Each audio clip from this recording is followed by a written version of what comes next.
Go. You really think you have a chance against us, Mr. Cowboy? Hey, motherfucker. What do you like to do? Oh, I don't know. Play chess. Screw. Well, let's play chess. They give off to Jonathan Taylor. Jump cutting his way. Close to the goal line. He's in there. Touchdown. I-N-D-Y. Jonathan Taylor. Wheeler finds Claude from the logo. Here's Halliburton into the front court. Mishandled it, but gets a shot. Hits it! Hits it! John, I have never been better to be on the air with you here in Indianapolis, a place where so many of my dreams have come true. The Ride with JMV on 93.5 and 107.5. The Fan. Now, you probably know where we're going to go over the course of the afternoon right here is with the Colts news. And listen, if I have to wear it, if it doesn't work out, then one of these days I'll put it on for a couple of weeks and wear it, and it didn't work out, and they gave up too much. But I'll be damned if I'm going to sit here and have to listen to everybody moan and groan about the price tag of something that you don't know what it's even worth yet. Here's what you know, and this is why you should be excited, because this is not the same old, same old. This is different. You have a team that's 7-2 that really should be 8-1. Arguably, could be 9-0. Or could be 6-3, whatever. You know what I mean?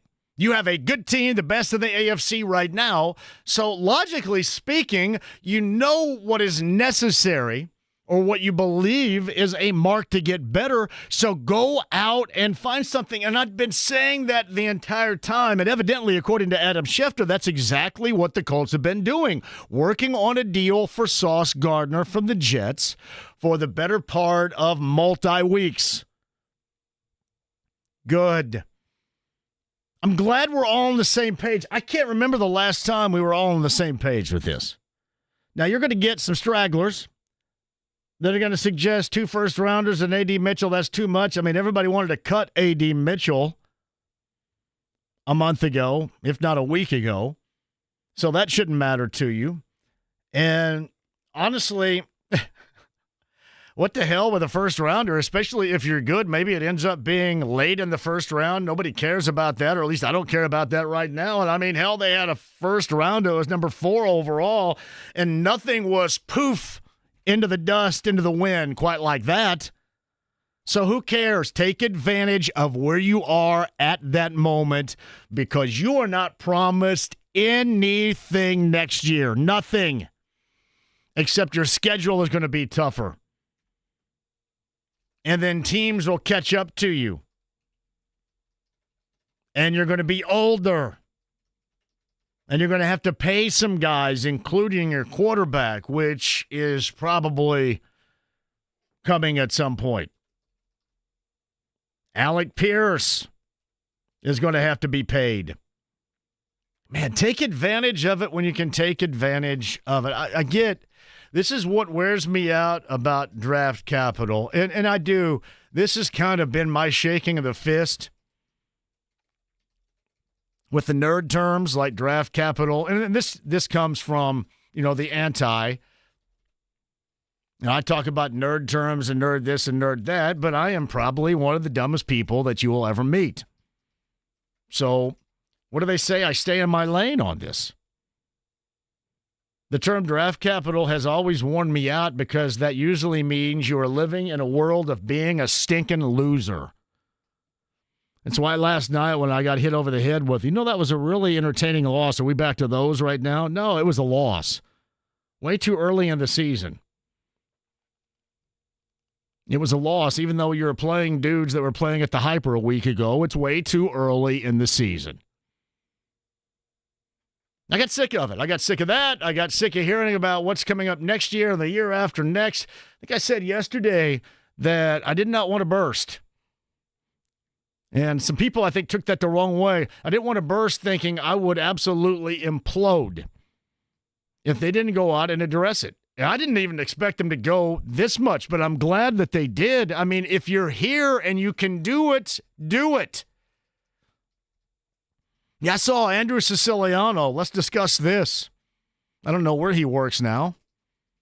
The PFF has Sauce Gardner ranked 22nd in terms of quarterbacks. You know, what's funny about that is, here's what I would remind you. Remember, and I know coming off a weekend where it wasn't good for Daniel Jones, I think the season has been really good for Daniel Jones. So let's just forget about Pittsburgh last weekend. Remember what you thought about Daniel Jones? I mean, hell, remember what I thought about Daniel Jones. It is weird how things can change when you join a team that doesn't suck. When you join an environment which doesn't suck, you have teammates that don't suck. You have an organization that is not sucking. You have what they like to call momentum. It is normally not a visible thing, but I do believe in it. We all play better. We all look better when we feel better, when positive things are going on around us. If you don't, you're just weird. We all do. So I don't really care what Sauce Gardner hasn't accomplished with the Jets, because they're awful. And that entire program is awful. And we kind of felt the same thing about Daniel Jones with 6 years and only one good season with the Giants. Well, he's going to be here what he was in New York, and that has not been the case. Now, Sunday it wasn't good at all, but that has not been the case. He has been far beyond what any of us thought. Well, outside of Rick Venturi and Bassmaster Calvin Fitch, outside of those two, I think we all pretty much were apprehensive upon his arrival about it being taken. Certainly, we didn't think it was going to be at this level. And frankly, I don't think a lot of people felt it was going to be at this level. So what I try to tell you is, when you look at the PFF ranking and you do dive into the analytics and the nerdery, and again, it's stuff that I cannot comprehend, thus I tend to make fun of it. That's just kind of me. I don't understand it, so I think I'll make fun of it. So I'm not going to dive into the nerdery of him being the 22nd ranked quarterback in the NFL. I'm going to bring him here and make him better with those around him. And I can't lie, here's hoping. I heard Stephen Holder was on with Jake, I think, a little bit earlier, talking about, you know, whether or not this means that Charvarius Ward may not be good to go. But Stephen mentioned that Ward is going to, at some point here relatively soon, be good to go. And they just want that substantial of a pairing. And why not? And we've said this all along. If you make one or the other better, that improves the entirety of the defense. And you also witness, I was asking these guys this during the break, how many of these teams, James, and you can go ahead and do the work on this too for me if you wouldn't mind as I was talking, how many of these teams remaining on the Colts schedule actually went out and got like skill position offensive help? Because I know the Jacksonville Jaguars did. They're dealing with injuries in that category with Hunter, and I know Thomas has been dinged up too. The Seahawks, I think, went out and addressed a skill position need. They remain on the schedule. How many of the teams remaining on the Colts schedule, they do house skill position players that could be obstacles in what the Colts want to accomplish? And then you're just thinking about those teams that automatically bring that, like the Kansas City Chiefs, for example, coming up after the bye week. It just makes way too much sense not to do something about it in the fashion in which you did it. I'm reminded by that term, I don't know who came up with it, but they're brilliant. Go big or go home. I'd like to take credit for it, but it wasn't me. Yeah, go big or go home. This team's been going home way too much. And again, if it doesn't work out, if you look at these number ones and they turn the Jets into an absolute NFL elite level juggernaut, then one of these days I'll have to wear it. But hopefully I'm long retired by then. And that's maybe how long that's going to take. I'm living in the now. I'm living in the moment. I'm watching a team that's 7-2 that has had the best offense in the NFL. And what do you do to improve team-wise? You improve a defense. You improve a defense that has been good when they've known what's coming. It's like when you're a hitter in the batter's box. You're good when you know what the pitch is coming, right? When Altuve's in the dugout pounding on the trash can and you know that, you got a slider coming, then you're pretty good. So when the Colts were up big and you knew that these guys had to drop back and throw, and frankly, they weren't good at it anyway, you knew what was coming. But this is just, to me, there's no fail-safe, but it is as good as you can do. You are going big with somebody of note and somebody that may not be having the best season of his career on record, but he is in and has been a part of a craptacular program, just like Daniel Jones. And I think everybody's pretty happy with Daniel Jones. So why not Sauce Gardner? We'll follow that. James is going to keep track of all those deals which are going on right now, too. I mean, the Jets are just having, they're having an absolute garage sale, right? Why not, too? They stink. Have a garage sale when you stink. No, I dig it. I do. It's funny, when I first heard it, I didn't immediately think about how everybody out of New York's been talking about Sauce Gardner not having a great year. I was kind of worried about, all right, so how's Ward? What's going on there? No, I dig it. I do. Matt Galt says Sauce Gardner's 48.3 completion rate allowed since 2022 is the league's lowest. Regardless, the 21st round or the 2 first-round picks will be the late variety, and there's no guarantee you could even touch a player of the magnitude, so better to know what you have. Man, I so agree with that, especially right now. It'd be one thing if you were hovering around 500 and just felt like you have a chance. I mean, you are the leader. You're driving this bus right now. Drive it. No, I like it. And believe me, I've sat here before, most notably the last 5 years, and done nothing but complain about Chris Ballard and the lack of decisions or the wrong decisions or the mismanagement. I love this. And it goes to show you, if you do something and it works, we're all going to be on board. There's no criticism. Nobody's going to be unhappy. And this is a part of doing your job, too. You can worry about next year and the year after that whenever those times come. The thing of it is, I mean, you covet all these. I mean, you got a second rounder right now that hell barely can get on the field. Agree. Matt, completely agree. Go with a known commodity. And Sauce Gardner is on the inbound. Yeah, we'll talk about that. I felt this was a necessary day to go out and get somebody. And really, the people we have on the show are awesome. Don't get me wrong. I love absolutely everybody that comes on. If you don't come on, I think you're a jackass, but I love everybody that comes on. But I felt today was a day till we bring on Rick Venturi and have him break down Sauce Gardner, because you know he leaves no stone unturned. You know that I'm not about to watch any film. You know he watches film nonstop. So I will deliver for you what is expected. The absolute best breakdown of what the Colts are getting, what Sauce Gardner has been, and then what he can do within the realm of Lou Anarumo's defense. Meanwhile, James is following because we still have a trade deadline coming up here at 4 o'clock, right? James, you got anything new? Anything happening right now? What's the latest? Give me some names. I am not seeing anything that is breaking at the moment. The most recent thing I saw was the Cowboys trade for Quinnen Williams. That's the most recent thing that's popped up. Quinnen Williams. James will keep you updated. I know there was a rumor regarding Deebo Samuel, and this is not on the schedule, but certainly could be on the schedule in the postseason. Something Buffalo was trying to do. So we'll follow that up until the trade deadline at 4 o'clock. But again, we'll double back to Rick Venturi at 4. I felt that somebody that knows and can convey the information that's necessary. And here's what's great for you. Like, you guys can all hear Rick coming up at 4 and then go to work wherever you work. If you still go to work and you don't work from home, or go to the bar or wherever you go to your kids' basketball games. And you can talk to your friends around you about the stuff you hear from Rick and then play it off as your own.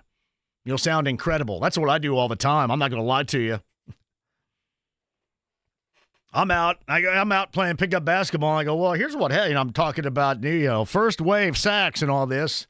I go, wow, you're smart. Hell yeah, I am. Rick Venturi joins us. He's going to break down Sauce Gardner and his fit with this Colts defense. And we'll add a little bit into what took place in Pittsburgh from what he saw, that obviously you don't want to jack around with the Falcons in Berlin. It's bad enough you got to go, but you don't want to mess around with that. Because then you have a bye week, and then you have Kansas City. Actually, I would really love to see a major Berlin flex on Sunday against the Falcons.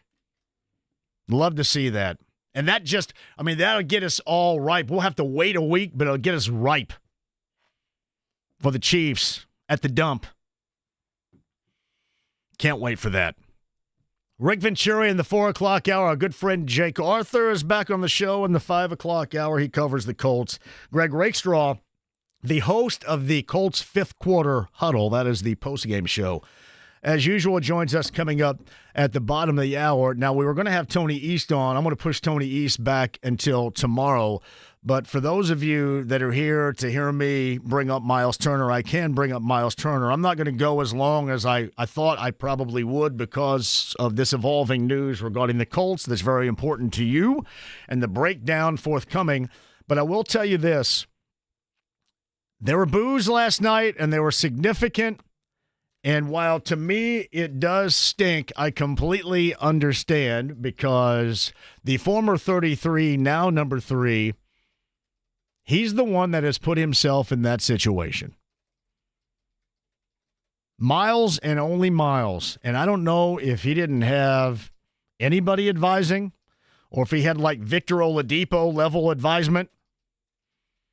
I don't know who was telling him what and what to do and what to say and how to say it, but he completely fumbled. You know what they say? He didn't fumble the bag because he got paid. And I think all of us, if they say, hey, you know what, you can come here and make more money, I mean, hell, I'm going there. I hate to tell you, bye. I've done it once. I'll do it again. No, I mean, I've done it once. If they're offering me more money, I'm going to go someplace else. That's just the way of the world. That's the business world. I think we all understand that. And especially me, I understand if you're pissy about somebody, if you're upset about things that are said, if you completely soak up the negative that is being said about you. And over the course of the 8 years that I was a staunch supporter for Miles Turner, I did notice that in social media. Yeah, not in the field house. You had Turner's block. They loved him. The Pacer fans cheered for him, but when he got on social media, there was a lot of negative from just dorks. And unfortunately, he didn't keep himself away from the dorks. And he soaked a lot of that up. And I know you're upset because of the organization. I know the rumors are always out there about trading, and I know they're unsubstantiated rumors, but let's face it, they try to trade, and they try to trade him all the time. They signed DeAndre Ayton to an offer sheet over him. They did everything that would completely piss off any of us. So that part we should also understand. But the part that I will never understand is how you get all this mixed up. And still, even if you didn't mean it the way that people took it, nobody's spinning your stuff. I'm sure as hell not spinning it. I'm trying to save your ass. I'm not trying to spin it at all.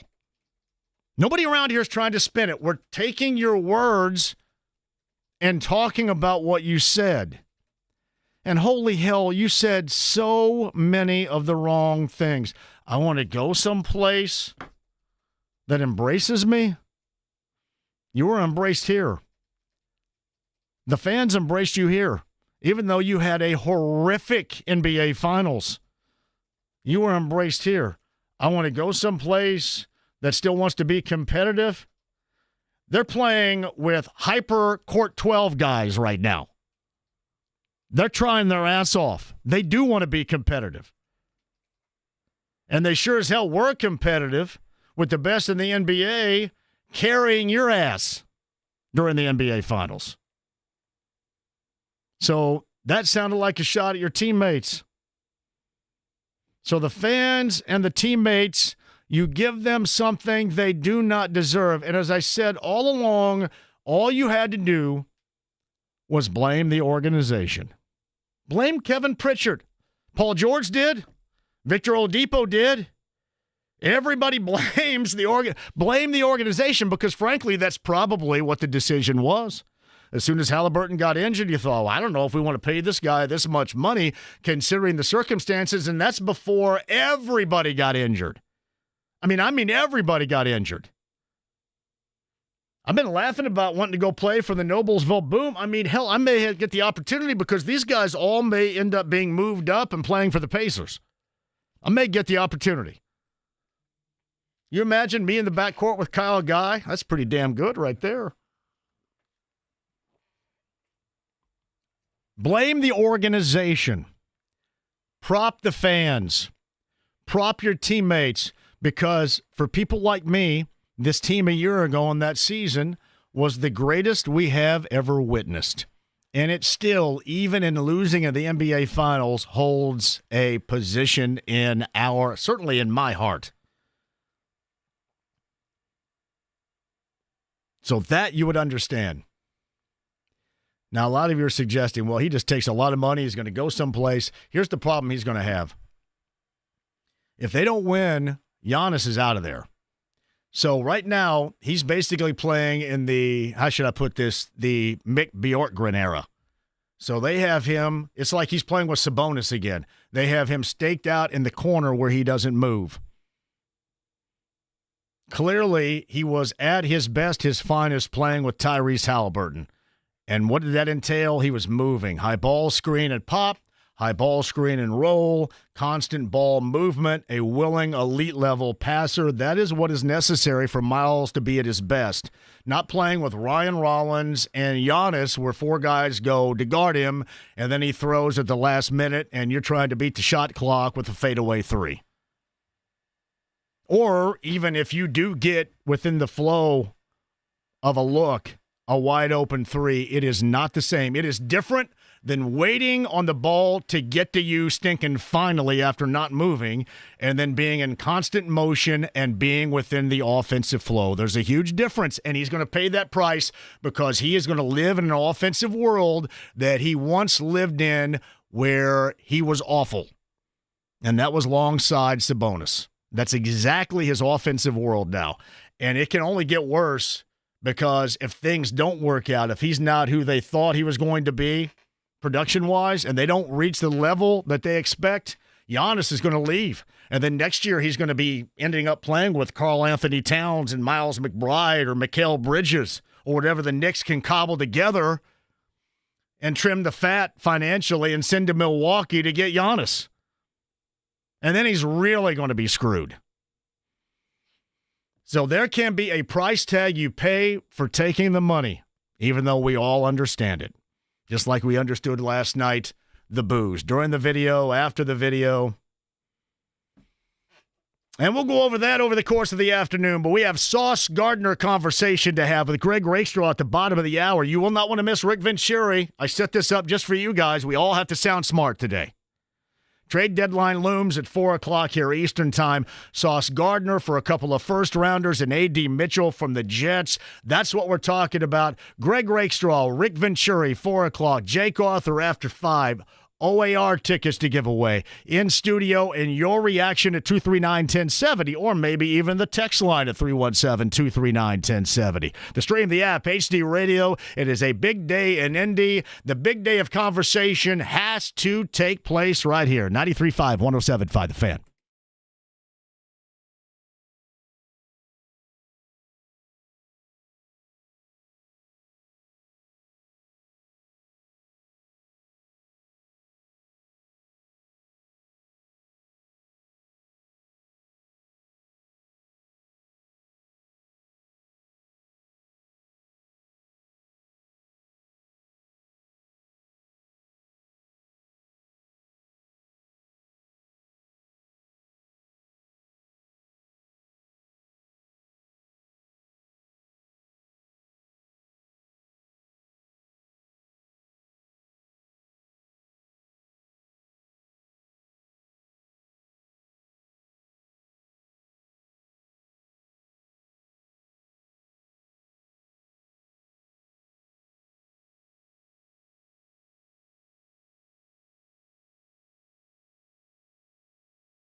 Did anybody knock anymore? 93.5 and 107.5. The Fan.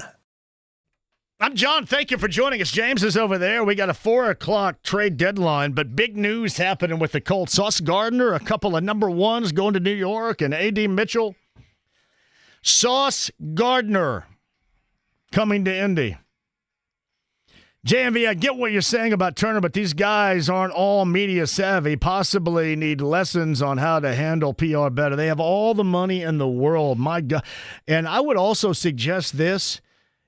It's just natural. Like, I'm not media savvy as an athlete, but I mean, holy hell, how do you not know what to say or what not to say there?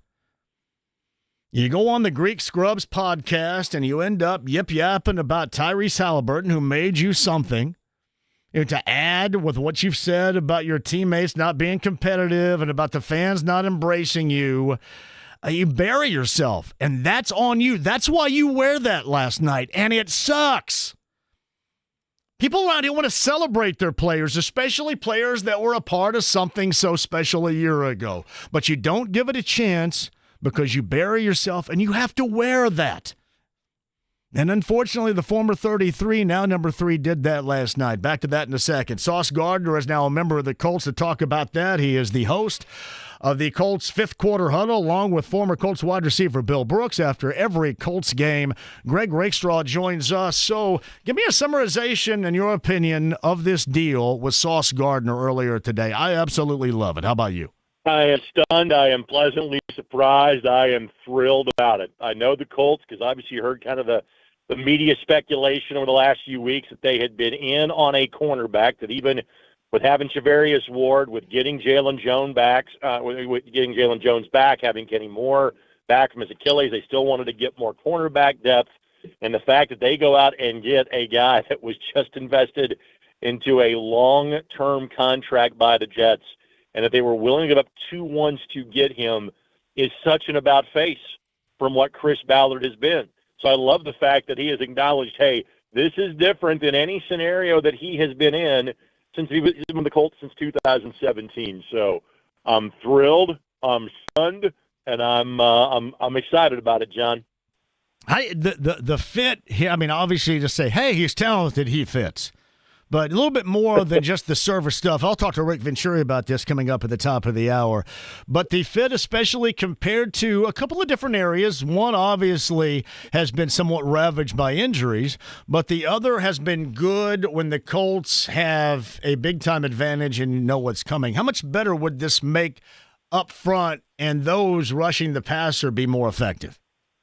If the guys, that, as has been the case with not just Latu, but a lot of players, if you have been getting close to getting home and you have a cover corner like Sauce Gardner, where the quarterback's got to pump the football one more time, has got to pat the football one more time, or needs to take a second to get to his second read because Sauce Gardner has a guy that is that is locked down, then you feel you've already got that there. So again, I think it makes a whole lot of sense. There's going to be some cap ramifications for this in the offseason. But the Colts, I think, are kind of in damn the torpedoes mode, and I love that. Go get it. Do something different. Do something different than what has not worked in the past to have this be, not a playoff team since 2020, not having a division championship since 2014, not having a home playoff game since 2014. I love it. But that is where schematically, having a guy that is an outstanding guy in terms of man coverage.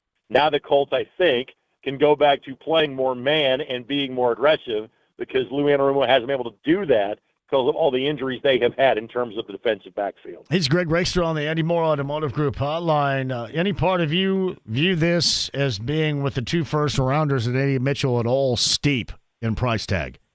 It's steep because it's 2 first-rounders, but if you get this right, John, they're back end of the first-round guys. Right now, the Colts would be drafting, 32nd? Because they have the best record in the National Football League of all the teams that are 7-2. They're all in the AFC, I think, and B, they've got the tiebreaker, and so we talk about this. We don't delineate this as much in the National Football League as we do in the NBA, But there's lottery picks and there's other first-round guys. A lot of the teams in the back end of the first round try to get rid of their picks in the NBA. If you hit right on this isn't like, pick 5 and pick 6. You're talking about pick 25 or 29 or something along those lines. So, yes, it is a steep price, but Sauce Gardner is a guy that is that good and still that much in the prime of his career. So I get this question, and I'll go ahead and answer it before I ask the question of you. I suggest Chris Ballard has already solidified himself in the future. Some may disagree, but that was the question I had, and here's what it was. All right, this is way too steep, JMV, considering you have a general manager that is, fighting to stay as general manager there. This reeks of desperation. I don't view that at all this way. I think this reeks of trying to make a team that's 7-2 and you believe in better. That's where I stop.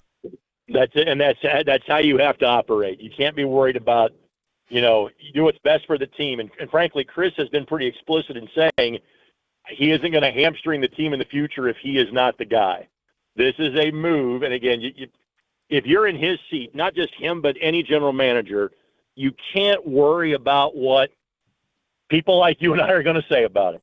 You better do what you think is best for the football team. And I think that is 1,000% what this move is about. I also believe that he solidified himself now with how Daniel Jones has operated so far. I mean, even with that clunker of a game in Pittsburgh on Sunday, I think he solidified himself with the moves he has made and where this team is right now, even if you do want to describe it as just a hot start. Well, I would say is that, all the boxes have been checked properly. I mean, Ward, when he has played, has been outstanding. The drafting of Tyler Warren has been everything we thought it would be. Daniel Jones has been a bases-empty grand slam. That's how good he has been. Yes, I know he had a rough game on Sunday afternoon, but all the pieces are fitting right now. And so I still think do I think Chris's job is in doubt? No, I do not. But at the same time, I would rather say, hey, let's look in the rearview mirror when you get to the end of the season, not at the halfway point. Greg Raystraw is on the Andy Moore Automotive Group hotline. He's with us. Sauce Gardner is on the move on a flight here to Indy, and assuming we'll be on a flight to Berlin coming up this weekend for that matchup with the Falcons. All right, defensively, you talked about how he will make this defense hopefully a great deal better. The clunker, does it start with the offensive line or still the quarterback play that we witnessed in Pittsburgh, the unfortunate nature of that loss on Sunday?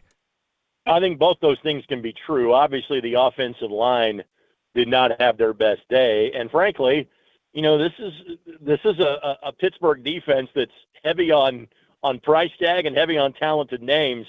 You can also say they underperformed until they got to that game against the Colts, and they brought their A game for the Colts. But it is always a combination of factors. Should Jonathan Taylor have gotten the ball up more in the game? Yeah, probably. You got to push through. He averaged over 3 yards a carry. He needed to have the rock a little bit more, certainly. Did Daniel Jones have a bad day? Yeah, he did. Did the offensive line have their worst day of the season? Yes, they did. It's never one thing.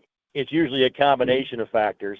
I think all those things played a part in Sunday's loss. But the one constant theme from the first, the only 2 losses this season for the Colts, it's real simple. When this team makes fewer mistakes than the other team, they're going to win. The Colts have been complicit in their own demise in both losses. Yeah. When they play mistake-free football, they seemingly, John, are as good as any team in the National Football League. No, that's right. And it's something we should probably talk about more because both of these losses, I mean, you could argue they tried to do it a third time, too, and then got saved by the Broncos in week number 2. But both of these losses, Greg, have been at the hands of themselves. Right. I think the Colts have 7 wins and 2 losses. And what I mean by that is I'm not sure the Rams or the Steelers beat the Colts. I think the Indianapolis Colts beat the Indianapolis Colts in both of those games. It's Greg Rakestraw with us. IU, Penn State, Happy Valley. Penn State hung in with number 1 Ohio State for a half in Columbus, and then Ohio State flexed on them. What you expect for Kurt Signetti's crew in Happy Valley coming up on Saturday afternoon at noon? To some degree, you're almost playing history as much as anything. And one of the amazing things, of all the amazing things that Kurt has done, in his brief tenure in Bloomington is basically say blank past history. It's a new day. It's a new era. And Indiana has not been burdened by that. The reason I bring that up is that the next win that Indiana has at Penn State would be the first win that Indiana would ever have at Penn State. They have beaten them twice, and one of them was the Michael Penix opening game of the COVID season, dying for the pylon back in 2020. I think the other, Penn State might have had like 40-something scholarships for, in the early days of the whole Sandusky fiasco there at Penn State. And so as long as Indiana isn't burdened by history, this is a game they should go and win. And again, it's also kind of a touch point in terms of trying to compare Indiana to Ohio State, knowing that those two seemingly are intertwined and almost destined to meet each other in the Big Ten championship game coming up here on December the 6th. So Greg Rakestraw with us. Start of the college basketball season. Purdue, the number one team. They get Evansville coming up later on tonight. The start of Matt Painter's crew. And then obviously IU not too far behind. What are you thinking about these two teams and how they take shape? And add in Butler as well to this equation. Obviously Purdue is the one that is seemingly ahead of the pack. For Indiana and Butler, it's more about, hey, let's make sure we make the tournament more so than simply Purdue is disappointed if they're not making it to Indianapolis, if they're not winning the entire thing. So it's almost a couple of different conversations right now. But it's early, and we're not exactly at a showcase game for any of these teams yet. It doesn't take long for those things to come around, but this is almost more of, hey, go shake the rust off more than anything else this week for those three teams. High school Friday night highlights. What do you got, and what are some of the better matchups that we look at coming up on this Tuesday that's going to happen Friday night? All right, so Westfield and Carmel is my game. I had that game in week 2, and that was the game that all of us kind of realized, hey, Carmel's pretty stinking good this year because Westfield made last year's state championship game now. Westfield is a team that is kind of more dominated by what they do on the defensive front. They have made a quarterback change at midseason. They're going to be – Carmel won by 24. I'm not sure that happens again, but Carmel is the favorite in that game. You start to see better matchups in the sectional final. In terms of 6A, a lot of the headlines, frankly, should be in the, regional matchups. A lot of them, at least in the Indianapolis area, a lot of the heavyweights don't see each other until at least the regional round. The lone exception to that, obviously, would be the fact that the game that we had on Friday night, Lawrence Central, stunning Lawrence North, but stunning in terms of they played to a one-score game back in week number 1, and that game almost followed the exact same script, except this time LC had the ball last and scored in the closing seconds to win that game. So I think we'll see good games. I think in 6A, again, I think the more heavyweight matchups still are awaiting by the time we get to the regional round. And that is Greg Rakestraw. He's of the Andy Moore Automotive Group hotline. The fifth quarter huddle is going to be at a reasonable time coming up this Sunday. Well done. And because of Bill Brooks being on the flight to Germany, the person you're talking with at 4:00 is my co-host for the post-game show this week. So it's me and Rick V doing the post-game show from 12:30 to 3:30. That is well done out of you. Hey, I get to start. This is like one time where having the pregame show is worse than having the postgame show. So the one time. I'm going to say, are we altering the takeover at all on Saturday night, knowing you're going to turn on and be on the air at 6:30? I may go later. Normally, when they went to Franklin, when they went to Frankfurt, I went later. So I probably will just go because I'm not going to get a lot of sleep anyway, so what the hell. So I normally go until the call stops. So I'll go past midnight on Saturday night. So we're doing a full-on Jerry's Kids telethon this weekend. Yeah, right, exactly. Well, then normally we get wild anyway, but I'll get really wild coming up after midnight.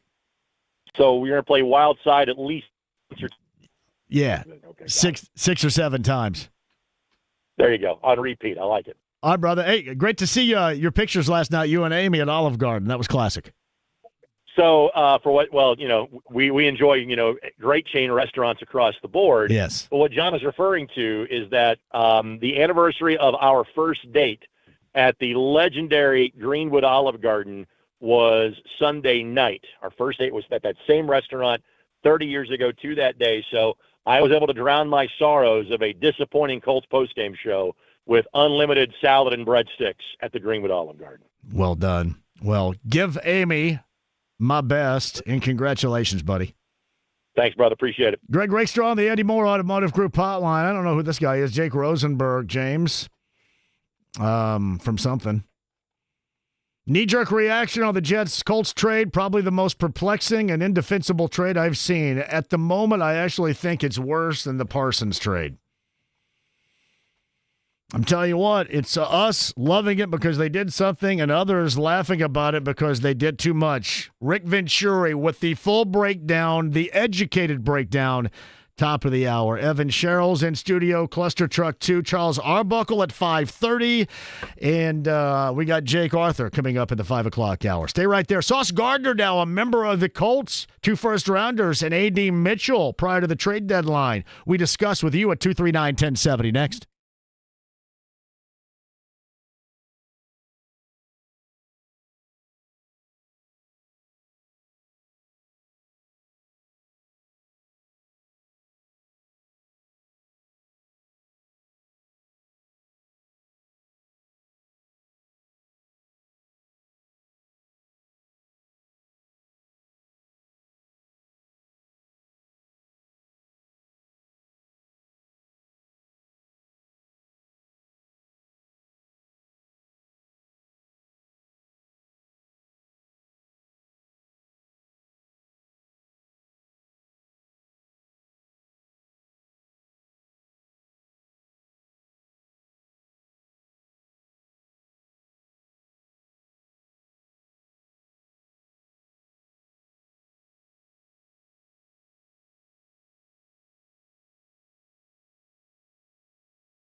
Goes on, yeah, and the beat goes on. 93.5 and 107.5. The Fan. 2 first-round picks being sent to the Jets for Sauce Gardner. Do you think this is a reach for the Colts?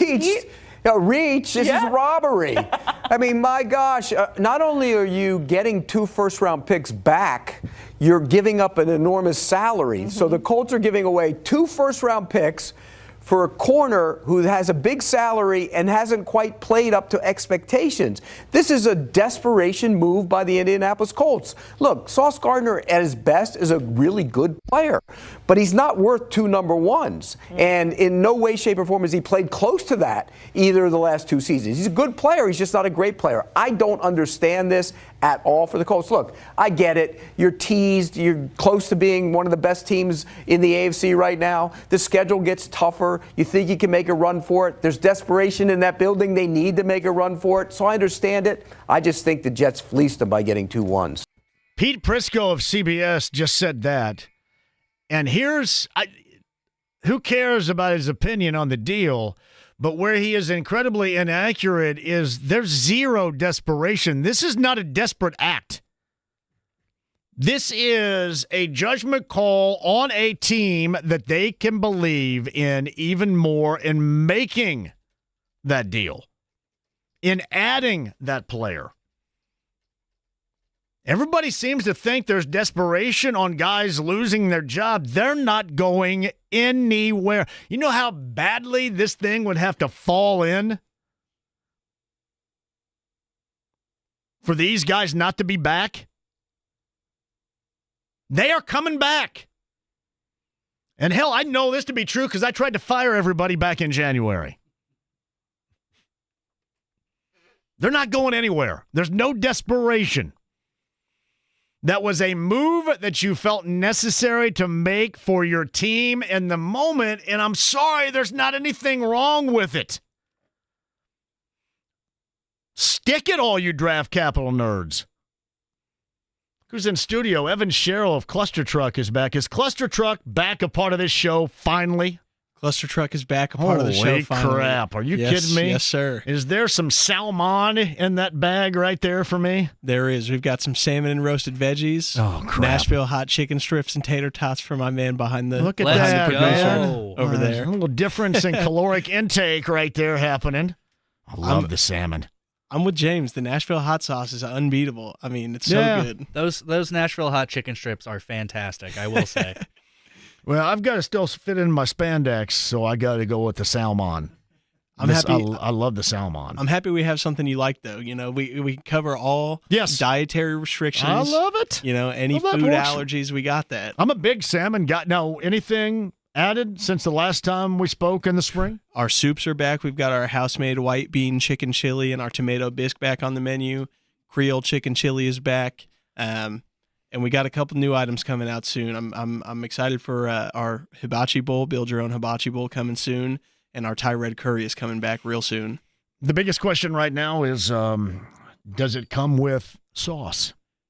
Ooh, that's a good question. Now you can get our Korean barbecue sauce. That sounded really weird the way I put that right there. My apologies. I like really it. Gross, kind of, but no. Do you have, like, what kind of sauces do you have? Yeah. We all the house-made sauces you could want. You could get our Korean barbecue sauce with the salmon. House-made ranch comes with the Nashville hot strips. We also have house-made blue cheese, all types of house-made dressings. So we got the sauce covered for sure. How can they get a hold of you, Evan Sherrill, who's back from Cluster Truck? ClusterTruck.com. Love it. Download the app. It's available on the App Store, Google Play Store. And use code FAN or CT FAN if you've already used code FAN for $5 off 25 or more. The other thing I've noticed since I've stopped eating the Tuesday night salmon from Cluster Truck, I've been injured a lot playing hoop lately. So I think there's a common theme here that I have the salmon and the vegetables from Cluster Truck, and I sidestep injury. I'm sorry to hear about the injury history. So we all should hand that out to all the Pacers, too, because I think, much like me, they need it. We'll all eat salmon together. Maybe so. Me and Furphy and Quentin that'd Jackson be good. Yes, and Matherin and TJ. We're all having the salmon. Yeah. Obi. Anyway, clustertruck.com. Evan, it's great to have you back. Yes, I am pumped to be back, and thank you for fitting me in on this fantastic day. Shout out to the Colts. Evan Sherrill right there, clustertruck.com. Clustertruck.com. Tonight, why not? For dinner. Thank you, Evan. Thank you, guys. Wenschuler Spreadability, original sharp cheddar, bacon and cheddar, and jalapeno pepper. Good for all your elite level snacking. You can find it in your favorite Meijer locations, Gordon Food Service, and Neiman's Harvest Market. The spreadability of Wenschuler. Snack elite level tonight with Wenschulers. You're going to want this because you can pass it along to your friends as your own take. Rick Venturi on Sauce Gardner and the deal that shocked a lot of people prior to the trade deadline of the NFL today. Rick Venturi about that trade and more. Next.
Motorheads, geeks, sluts, bloods, wastoids, dweebies, they all adore him. They think he's a righteous dude. 93.5 and 107.5. The Fan.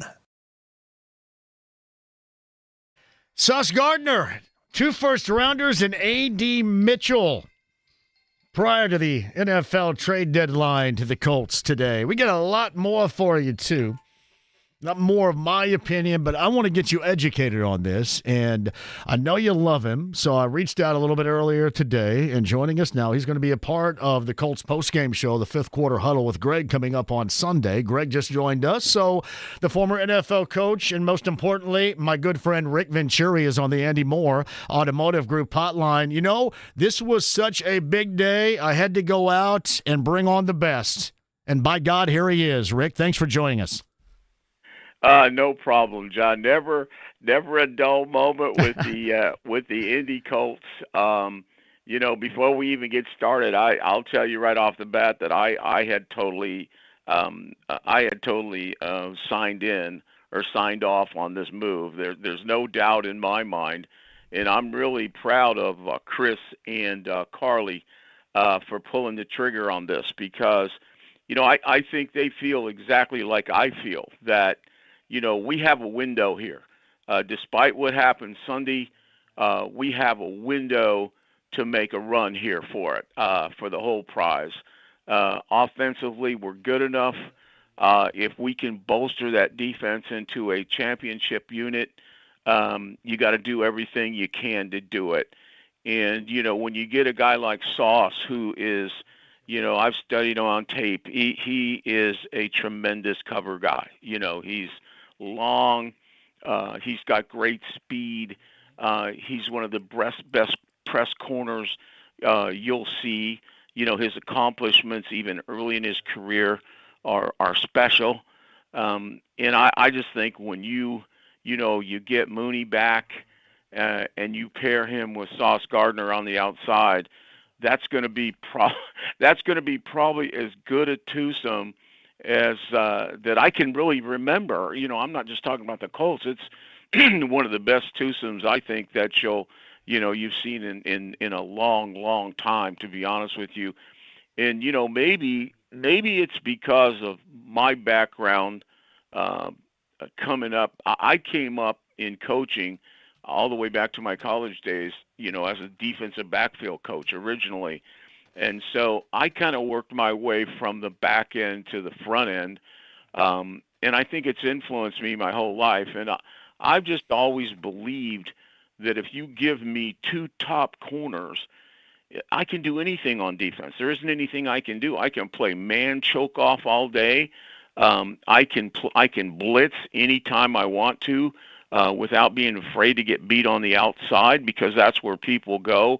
I can run more zero blitzes that I've ever run because I'm confident in those guys. So, no, I just feel like, and the other thing, and you've heard me say this, I've been on with you a million times around the draft, is I'm one of those guys that believe that you build your defense from outside in, and that means the corners and the defensive ends, and then the rest of it will take care of itself. So, yeah, I'm thrilled to death. You have to pay the price, for a premier guy, for an elite guy who's in the, who's arguably the best corner in the league. You're going to pay a price for it.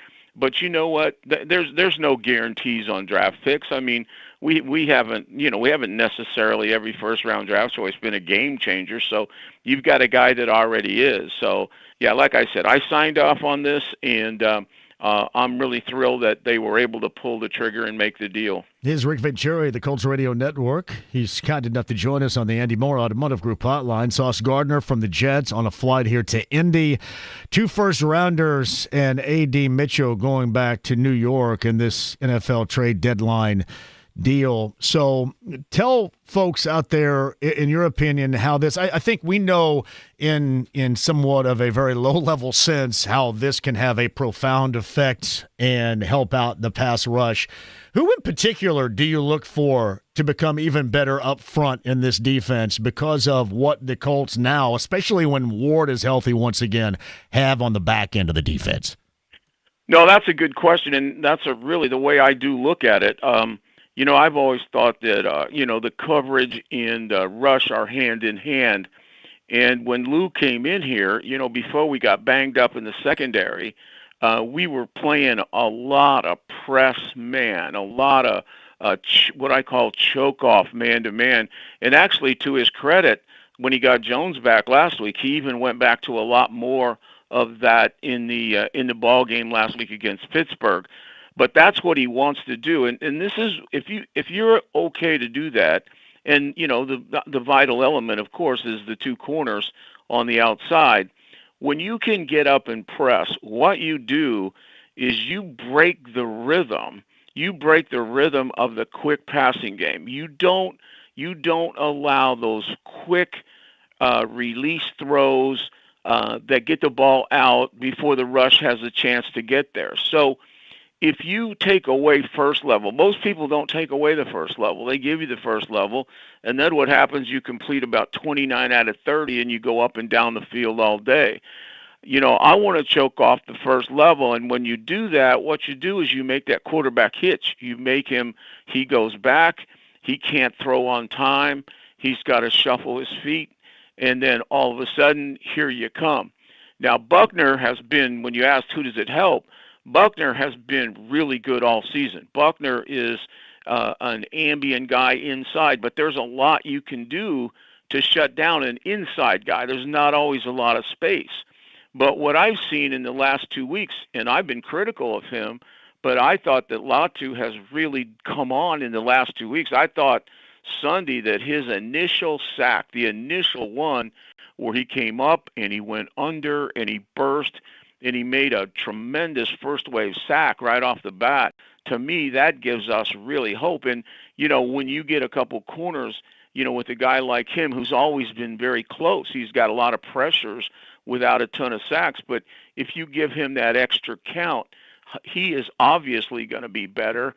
And then I do like, and I suggested this, I like what Lou did last week. You start moving Buckner around a little bit more, put him on the other edge. You use a young kid like Addy who's really coming inside with Grover and give him different looks. But again, everything is complementary. But if you have two corners who can press, and that's the key, if you can press the line of scrimmage, then you really take away the timing and the quick rhythm throws that quarterbacks thrive on. I would also think, too, in considering Bynum and Cross, and then we'll think about Kenny Moore, when you're counting that secondary right now, again, when healthy and out there together, I mean, name recognition alone is something you look at, but that's a group right there, Rick. That is an elite group. That will be in the conversation for the best five guys in the league on one team, because Cross has come a mile. Cross is a real star today, along with Bynum. I mean, our two safeties, barring injuries, and they both complement one another. Cross is really good around the line of scrimmage. You see he's a tackling machine. Bynum is really good running the back end and showing the range. And Kenny has always been one of the best inside nickel slot guys in the league. And so now what you add those two, and those guys are premier. Those guys have made not just the Pro Bowl team, they've made the All-Pro team. I mean, Sauce was Rookie of the Year in 22. So, you make the point, and it's well taken. I think it'll be arguably, staying healthy, it'll arguably the best five talented guys together in the league. We saw the return of Jalen Jones last week. How did you think that he played, and how much of a factor? Well, I kind of often wondered whether or not that Lou Anarumo, and I think we all kind of questioned this a little bit, whether or not he really liked what he brought to the table as a starter on one side. What do you think this was? Was this just the case of getting better with what they believe to be is as an elite level position player there, or were they not at all satisfied even now back in full health with Jalen Jones? Well, no, I really like Jalen Jones, and I was really impressed. I thought that, I expected him to play a little bit and maybe not be full steam.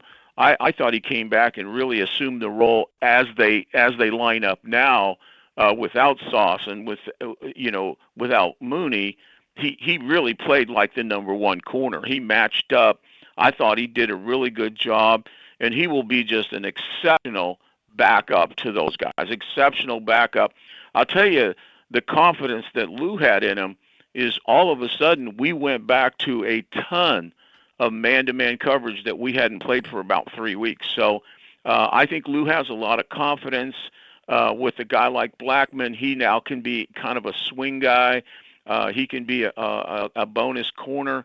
And if something happens to Kenny, you got a good cover guy that can go inside. So, but you can't, there's only so many guys. I mean, you have guys that are good players, and we have a ton of good players on this team. But every team only has, John, a handful of game changers. Okay, game changers. And if you have them in the corner position, you got them, in my opinion, in the prime position on defense. And it looks like right now, barring injuries and we bring them all together, that we've got 2 primetime corners right now ready to roll as soon as Mooney comes back and as soon as they can get Sauce ready. That is Rick Venturi. He and Greg Rakestraw have you for the Colts postgame show coming up on Sunday as the Colts take on the Falcons in Berlin. And again, that's earlier than usual. We'll get into that with you in just a second. But I look at this as such an opportunity, and clearly that's how Chris Ballard and organizationally they feel about this team right now. And I think it takes some around here, Rick, a little while to get past, well, what about next year, and how's the effect going to be with two firsts? I don't give a damn about next year. It's been so long since they've been in this position, and you have placed yourself in the most enviable of those.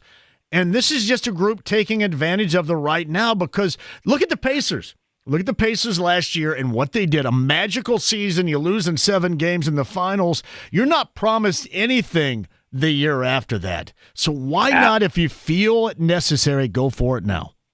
Absolutely, and you're off to the great start. Now's the time to do it. I've never worried about that.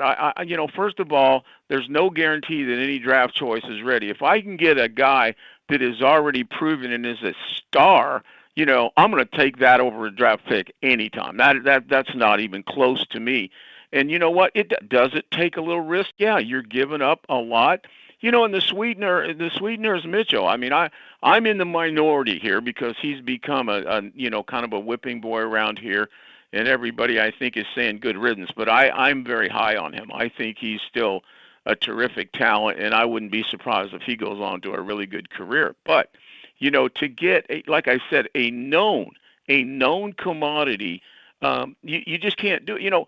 I grew up in an era of George Allen and Al Davis, and those guys were win now and will worry about next week when next week comes and next year comes. And if you want a classic example of that today, everybody said they were silly when they did it. It's the Rams.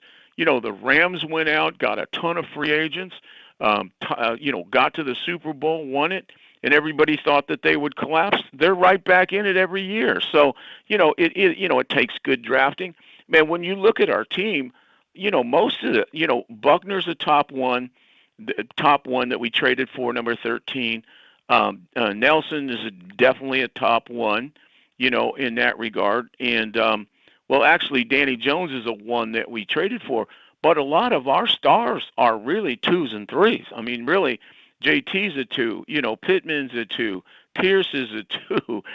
I can go on and on and on in terms of what you're going to get there. So, yeah, I'm so excited about it because I think this is one of those years that could be our years. I don't see anybody in the AFC or the NFC that just knocks me cold.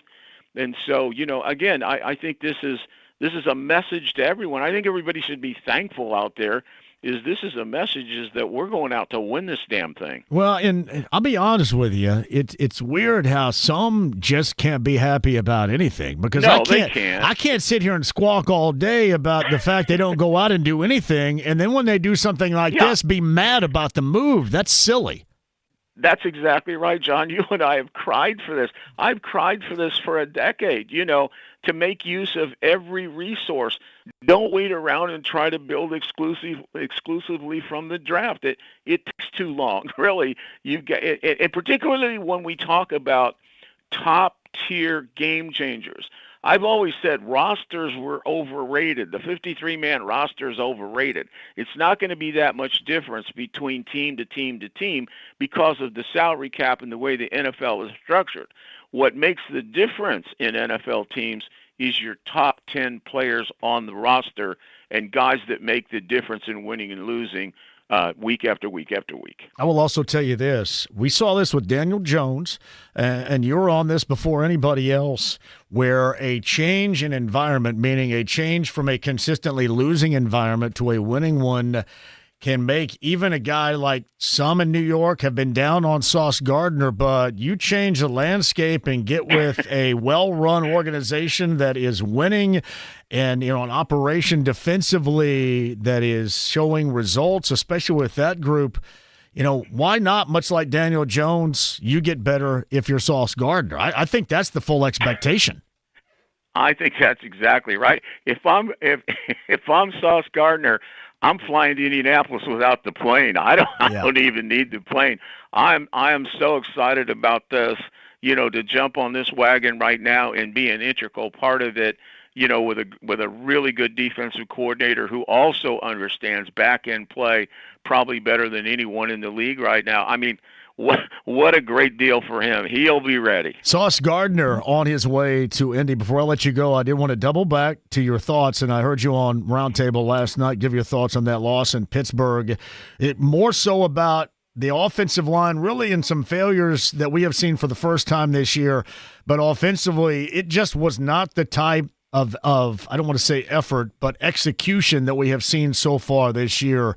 What made it different? Was it individual efforts defensively from some Pittsburgh guys that have done it in the past but did not do it basically the week prior against the Packers?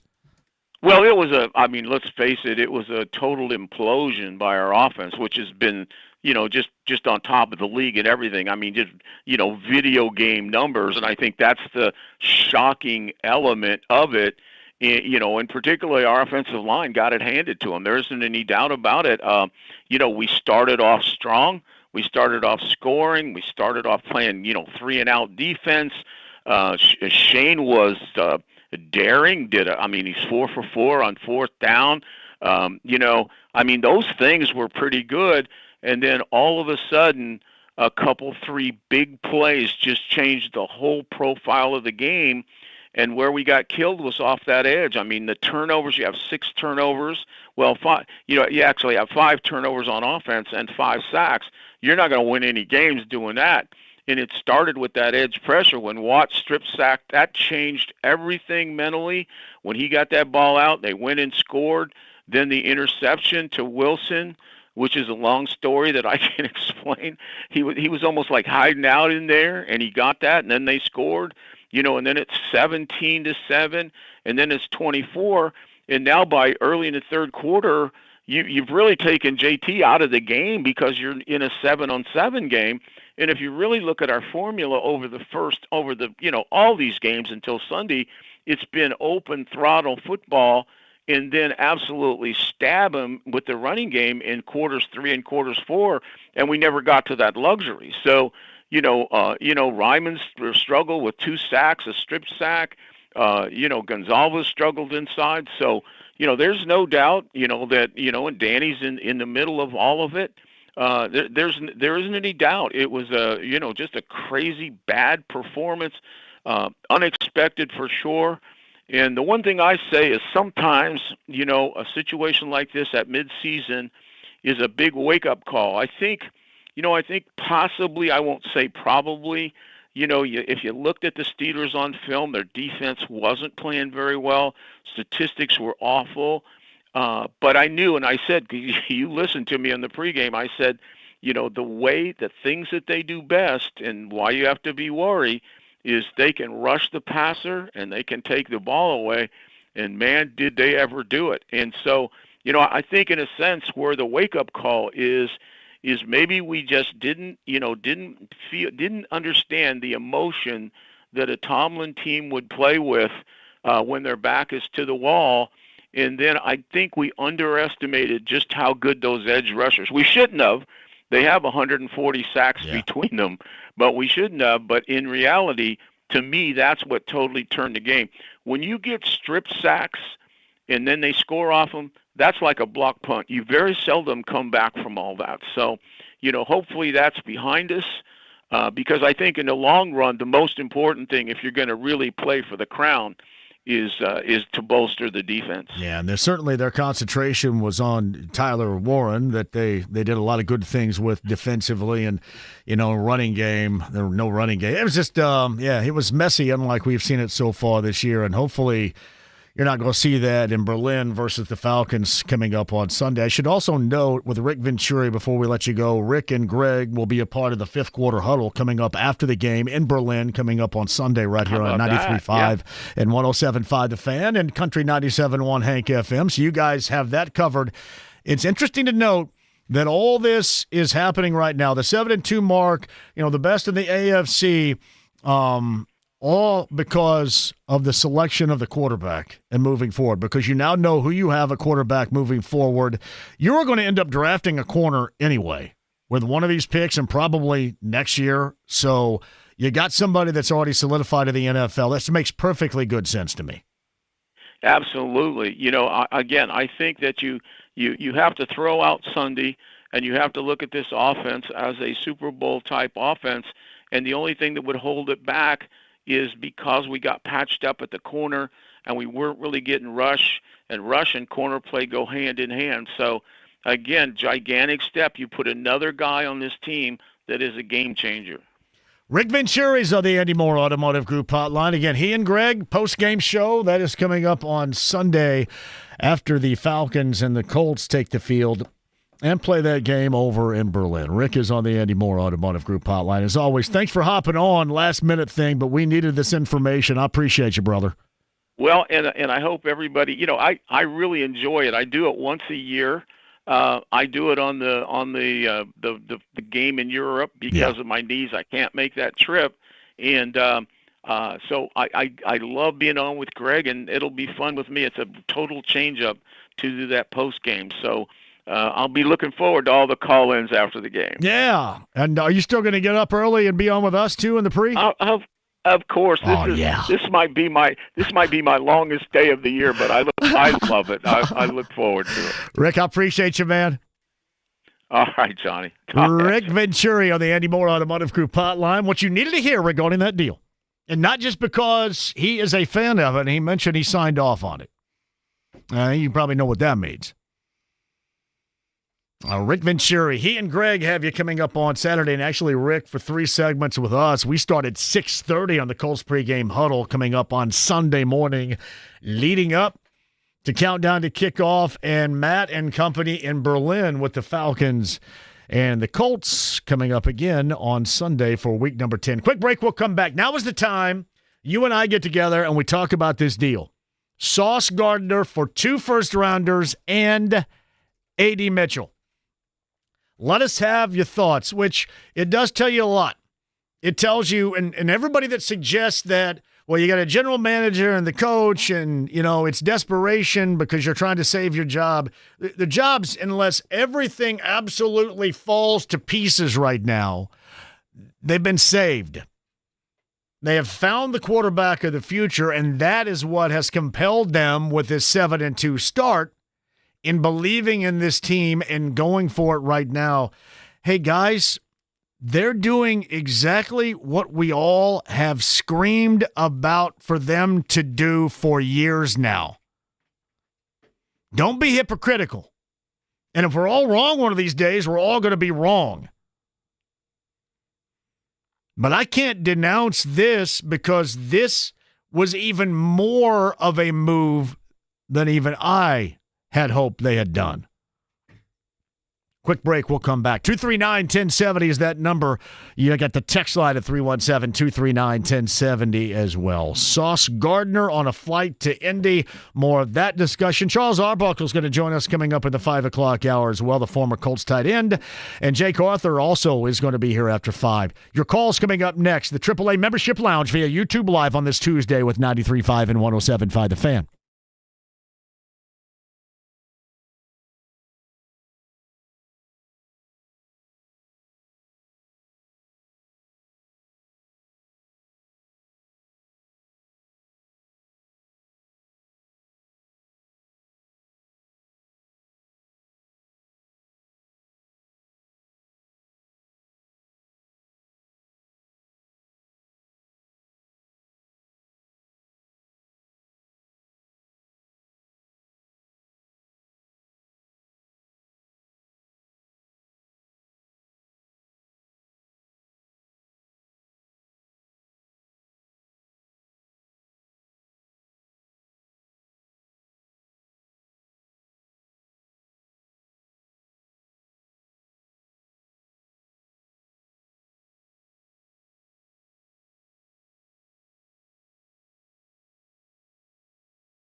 Johnny, don't!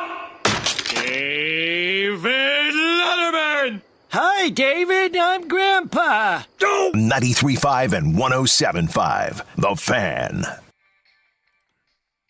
Sauce Gardner for 2 number ones and A.D. Mitchell. A lot in the NFL world of coverage denouncing this deal as paying way too much, making fun of this deal for paying way too much. I will sit here before you and say, hey, listen, could everything go haywire? Anything can go haywire. But I can't yip-yap about doing something and then look at this and go, well, I just don't like it. They did too much. Well, you got to do something. Well, they did too much. They went out and addressed a specific and obvious need. That's that. And you can wait on the evolution of these number ones or, how Gardner's going to look. I mean, you're going to get a good look at him probably this weekend, I would guess. At least a little bit. But you addressed it. Now, I would also remind you that those in the NFL world, especially that their epicenter is New York with 2 just craptacular organizations, all view this as a monumental win. I'm talking about national NFL writers for the Jets and call it, like we had Pete Prisco playing back on CBS, a fleecing of the Colts by the Jets.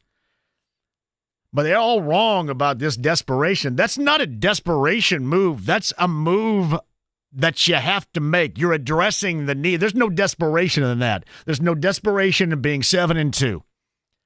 There's helping out what you need to obviously help out. Zero desperation.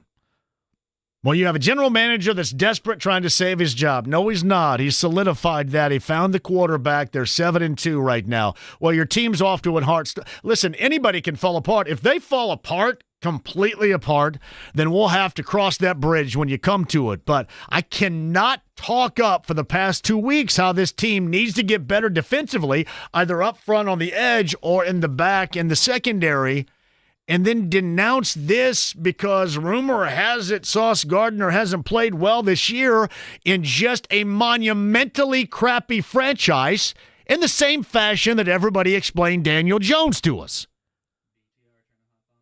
In a similar crappy franchise.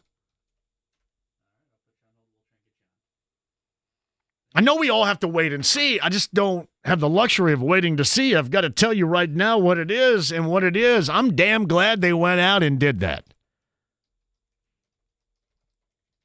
And we'll talk about the price tag they pay some other time. But hopefully you talk about that in terms of making this defense a lot better. 239-1070, your reaction. Charles Arbuckle, Jake Arthur coming up at the 5 o'clock hour. If you miss Rick Venturi, that podcast up there, 1075thefan.com. I told you were going to get a lot on that. And I also gave you the return of Miles Turner, which has been swept under the rug last night at Gainbridge Fieldhouse. And the complete reasons why it happened and the unfortunate circumstances that the former 33 Miles Turner here created all on his own. Back to that in a smidge. Mike in Brooklyn's got thoughts. Joining us now at 239-1070. Mike, what are we thinking about this? Yeah, Tom Petty, the waiting is the hardest part. And I got to tell you, it sure as hell was worth the wait for me because Ballard, this is a bravura performance by Ballard. This is a GM's GM move here. You're getting a premier corner in his prime. 24 years in the league. This guy came out of the gate as an all-pro corner. I mean, he's an elite corner. I don't know what these guys are talking about. If you poll GMs around the league, about Sauce Gardner, he's going to be in everybody's top 5 and probably in everybody's top 3. So, I mean, Chris Ballard, this was just, when you were looking at the edge rushes, I was, like a Max Crosby and those guys and Trey Hendrickson, 30, 31 years old, to give up a first-round pick, I wasn't too crazy about it. I would have understood it because of the situation that you got to make a move, but I had even no inkling that Sauce Gardner would even be available. And you're going to tell me now you got a guy who's under contract. He's going to be your premier corner for the next 3-4 years. I mean, this is a slam dunk by Chris Ballard. I mean, this you just knocked it out of the park. You're from New York. Why all the celebration from those that cover the Jets and the national media over the Colts, in this case, getting fleeced by the Jets? Because it would appear that people in New York were not fans of Sauce Gardner and felt that his skill set had diminished. Why that in particular angle being taken there? Yeah, I'm going to have to explain this to all my Jets fans who don't follow this as close to me over the next week or so. I mean, this move makes a lot of sense for the Jets because they get some draft capital. They traded Quentin Williams. They're going to go get a quarterback and they're going to do a complete rebuild. And as Rick Venturi said, A.D. Mitchell, I wouldn't be surprised if he's a great player, but the Colts had to move on from him. It was not going to happen in Indianapolis. That was definitely not going to happen. Okay? As far as all these national media, or this guy Prisco, and that's just talking head contrarian positions that they're going to take.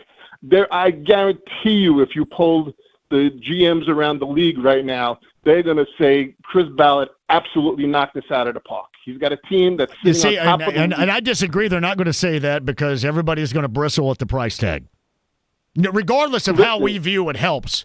Like, I give you a great example, Mike. I give you a great example. Good. When I played back that Pete Prisco sound from CBS that happened a couple of hours ago, he said this is desperation for somebody that's could lose his job. There's no desperation in that. There's addition in that is what they're trying to do. There was zero desperation. This, in fact, was something that evidently they've been working on for a number of weeks now. That is not desperation. That is trying to add to something that you believe in the now. You are absolutely right. And as far as the draft picks are concerned, I've listened to Bill Polian over these years. They don't view the draft, the GMs in the league. They view the draft board horizontally. In any given draft, as Bill Polian said, there's only going to be about 18 to 20 players that have what you would call blue chip first round grades. From the bottom third of the first round into the third round, he says you're pretty much going to get a similar type prospect. They all have different wants, and most of it is just what flavor. So you're giving up what I would say the 2 30-second picks in the first round, and A.D. Mitchell, who was another player. You have to give up. Well, you were going to end up drafting a corner probably anyway. And I know you got Wally's going to come back from an injury, but I would suggest you probably are going to end up drafting one. And if you play well enough, it's going to be at the back end of the first round. And I mean, look, you got a second rounder that's not seeing any time right now. You've had second rounders that have come and gone. Now, most recently, Mitchell and Juju Brents. Yep. So if you can go for it with something you believe in, with somebody that has played at a high level and maybe hasn't recently because the operation in which he's a part of sucks, then do it. I don't know why anybody would have a problem other than you just look at it for the face value of the price tag of the two number ones, and that's how you look at it. Yeah, well, that's when people that look at that, that's like, I don't play fantasy football anymore, but that's like a fantasy football trade where somebody wants to give you players they don't want and they want to get the best players in return. You got to give up something. I mean, the going price, for Micah Parsons was 2 first-rounders and a player. The Jets got another first-rounder for Quentin Williams. Why would the Jets move a player like that if they weren't going to get something in return that made sense for them? This is a good deal for the Jets. Their approach is correct. That's what I'm going to tell my friends. I would do the same thing if I was them. By the time they get good, Sauce Gardner is going to be wasted. They're going to be on a bad team. And you made a great point where, they're criticizing Sauce Gardner in this train wreck of a team for the past year that his players decline. I don't see that at all. I guarantee you that if he's not the premier corner on everybody's board in the NFL, he's definitely in the top 3, top 5. I can tell you this. To me, you have Daniel Jones, who people like me felt would not be at this level, anywhere near this level, but he comes from that disaster of the Giants, and we have seen his act so far. And Sauce Gardner is similar. You're coming from that train wreck of the Jets to an operation that has been high level so far, and you're trying to add to it, and then you just look at that secondary, and again, barring injury, why would you not like the setup of what they have? Yep, absolutely. Chris Ballard, I'll never criticize you again. You win for Jim, you go for it, and you are going for it. You are all in. You are Mike McDermott from Rounders all in. You know, well, I mean, who are the other quarterbacks anybody was talking about? What the Taylor Britt, Cam Taylor Britt from the Bengals was the really only other corner that I could recollect they talked about. Rulin from the Seahawks, you know. So I mean, Ballard kept this under, close to the vest because I heard something like, well, the Jets may be interested in parting with Quinn Williams for a first, but it would have to be a blockbuster deal. They were saying, Gardner's not going to get moved. So I wasn't even paying attention to him. I thought there's no chance of that. You know, you got a 25-year-old kid who's a Pro Bowl, not an All-Pro, a Pro Bowl caliber corner, the premier corner in the league. And he's in his prime. He's in his prime now. You're not talking about Trey Hendrickson, who's 30, 31 years old. Correct. Even Max Crosby is 28, 29. You know, you're talking about this isn't a home run. I don't get it. How anybody would criticize this. Mike in Brooklyn. Yep. Mike in Brooklyn. Let's go. Win for Jim. Mike in Brooklyn with his opinion, man. Thanks for checking in. All right, JMV. Thank you. Sauce Gardner for 2 first-rounders and A.D. Mitchell. Brian Thomas sends me this. I'm going to tease this, and you guys can join into this on the other side. I'm not going to get on Brian for it, but I think he's stratospherically wrong. Are we really calling Jones the quarterback of the future? Way too soon. Let's be all in, but pump the Danny Dimes brakes. Dude has had like 17 games worth of talking about. That's the reason why, Brian, the reason why you feel compelled is in the now, but also feeling that you have your guy at quarterback. He is indeed the quarterback of the future. I do not have to pump the brakes. You know. He is going to be it. They have settled in on him. They view his other games as the legitimate games and not the Pittsburgh game. He's the guy. You don't have to look anywhere else right now. He's it. This is them. Get your thoughts on that. Thank you, Brian, for that X message coming up on the other side. But, yeah, you don't have to pump the brakes because that debate's over. Quick break. We'll come back with you. The Sauce Gardner news. We got Jake Arthur and Charles Arbuckle on the 5 o'clock hour. Tickets to give away, and your responses coming up. 93.5, 107.5 The Fan.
With JMV. What in the wide, wide world of sports is going on here? 93.5 and 107.5. The Fan.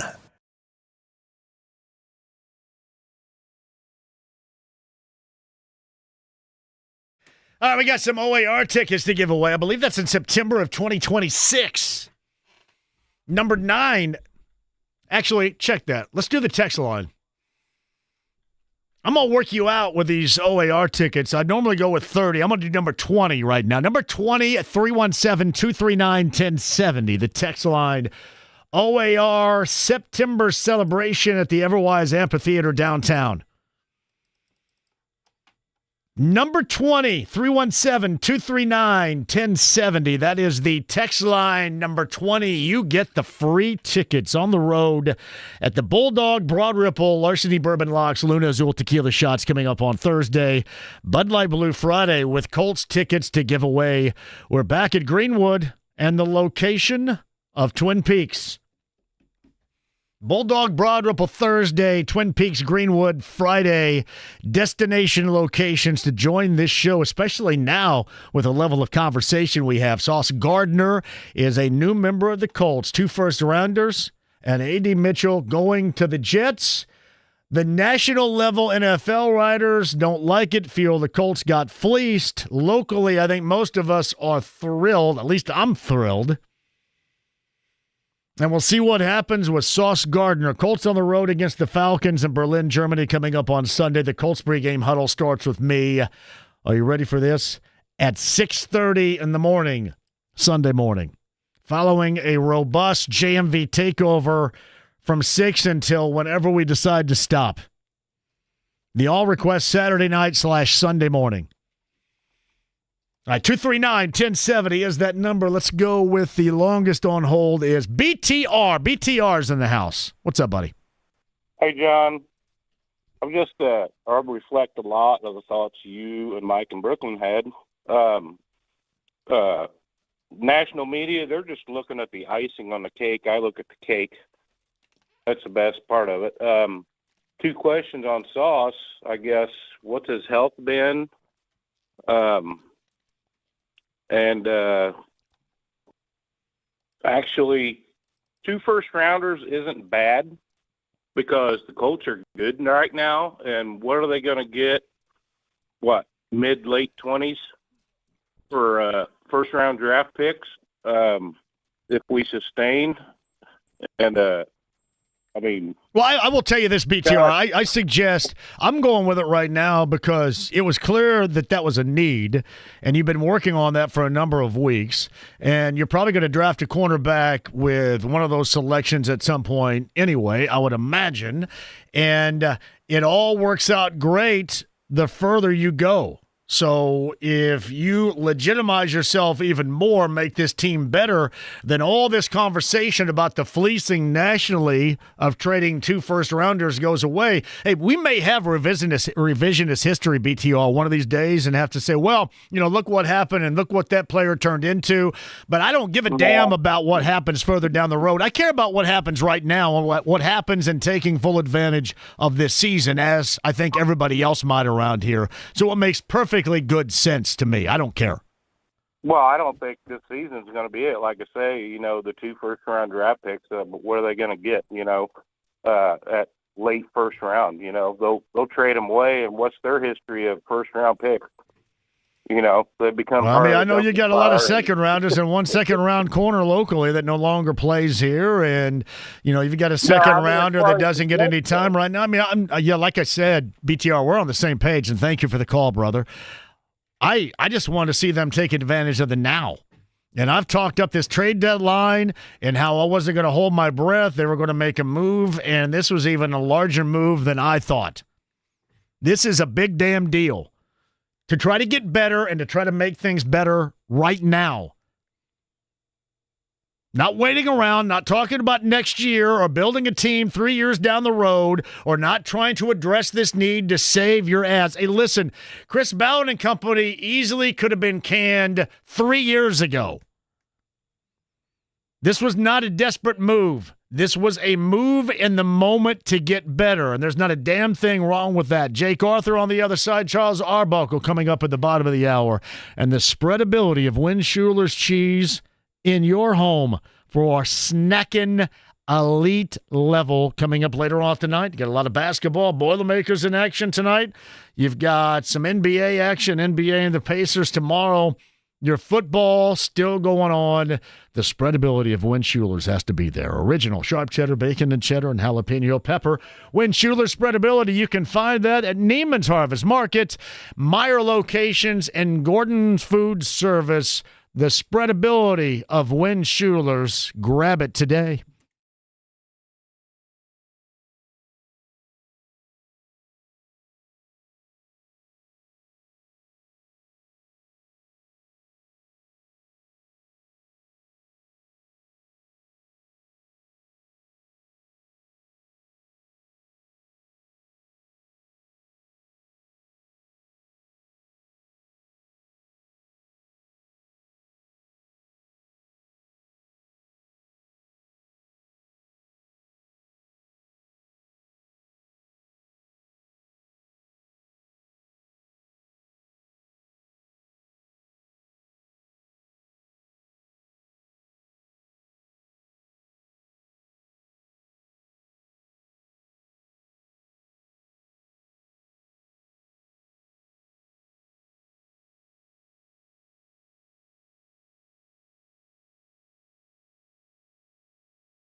Hoi polloi. 93.5 and 107.5. The Fan.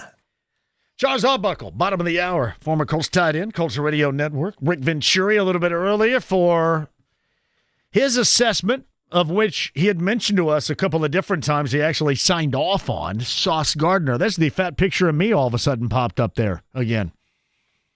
Look at that. How's that happen? Is that to tease me right there? I have no idea. It should have motivate me, I guess. Right? I have no idea why that is still stuck in there. So if you look at the left, see, we got it in studio right now. The fat picture of me is on the left, and the actual picture of me present time is on the right. Does the right look at all like the left here? It does. You could convince me that those are two separate people. It's honestly. Unrecognizable. Yeah, I think it's to motivate. They mentioned Rick Venturi joined us in the 4 o'clock hour, and he had mentioned he had signed off on this Sauce Gardner deal. That's 2 number ones and A.D. Mitchell to the Jets. Nationally, they call it a Jets fleecing of the Colts. Locally, because you feel good about win-now mode. Everybody seems to be pretty satisfied with it. On the Andy Moore Automotive Group hotline right now, you've heard him on the show before. We got to get to the nuts and bolts of this from Locked On Colts and then some. We bring Jake Arthur back. I want to start with what you had to say about it. You called this even more so not just a move for the now, but also a move for the future, which I think will make a lot of people happy considering everybody does, if they bristle at all, on that ultimate 2 first-rounder price tag. This is how you view it for the now and for the short-term future at corner. Yeah, absolutely. I don't think the Colts were going to make a big, expensive swing like this for just a rental. You know, you don't want to get a guy like this for just 8, 9, 10 games, whatever it might be, going into the playoffs. You want to make a real investment, you know. And Gardner he signed a 4-year extension during the offseason. He's got kind of one of those, like, huge bloated contracts with like void years at the end of it and everything. But up until you get to the void years, it goes through 2030. So you've got, Mooney Ward for a couple more years. Cam Bynum was 4 years. You've got Sauce Gardner now. So in the short term, you obviously don't make that sort of financial commitment and give up first-round picks, multiple first-round picks, without believing that you're able to contend right this instant, because they are already 7-2. It wouldn't have been criminal for them to sit there at the trade deadline, but they obviously want to try and get better. But for the long term, there's other kind of implications, because if you give up multiple first-round picks, well, that's kind of the way you've got to get a quarterback. So that tells us they believe in Daniel Jones beyond this year. And then by sending out A.D. Mitchell, well, he was always kind of the X factor in whether or not you decide to keep Alec Pierce. So they've kind of told us here that we can count on Alec Pierce and Daniel Jones being here beyond 2025. You may not be old enough to recollect this, but I've received this a lot, and I'm assuming they're from people that are old asses just like me. Like I just got one from Kevin, and Kevin says, "Hey, JMV, I hope this midseason trade works out better than the 2 firsts the Colts gave up for Fred Young from the Seahawks back in the day." That goes all the way back to the 80s, and again, I'm sure that is in this case, much older than you. I've said this. I'll worry about the effect of the 2 first-rounders when it's appropriate, and I think that the effect wears off the deeper and more significant of a 2025 run in this regular season and into the postseason you have. So it's all, I think, banked on this team and what they look like and how far they go as to how we ultimately look at this price tag they paid. Yeah, I totally agree. I mean, you want to nurse and hold on to first-round picks and, like, high draft picks if you're building something, but for all intents and purposes, the Colts feel like they are pretty built right now, and they have to act now to win.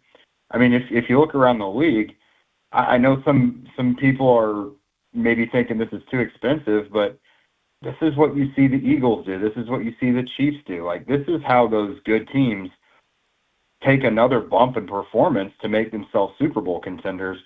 So I mean, if giving up 2 first-round picks in the long run, if it gets you where you want to go to the Super Bowl or this year or next year, what have you, I don't think anyone's going to care about it. Like if the Colts win a Super Bowl in these next couple of years, I don't think anyone is going to shed any tears about losing multiple first-round picks. Well, I got news for you. The evaluation is probably going to happen in Berlin coming up on Sunday morning by a lot of people. That's just kind of how everybody rolls, right? And it's going to be interesting to see. I know he's on a flight here, so the expectation is he jumps that flight coming up on Thursday, goes to Berlin, and as a part of this, I think the other thing, Jake Arthur joins us on the Andy Moore Automotive Group hotline about this Sauce Gardner deal is, we talked about Chris Ballard's been solidified to definitely be back. There's no desperation move here. It was to make this team even better right now. So I think he's pretty secure and was that he's going to be back. Steichen's going to be back. And I think this also speaks volumes about Lou Anarumo also moving forward with him. So I guess overall, there's no desperation surrounding this deal because all those we felt that could ultimately be on the hot seat or in trouble if things didn't work out, they've all, I think, been solidified with this 7-2 start. Yeah, absolutely. I mean, this does not, smell like guys who are trying to protect their jobs and play it safe whatsoever. I think what we've seen from them through the first half of the season definitely has, earned some equity going into next year. So, yeah, I think they've kind of been given the leeway to make the moves necessary to win now.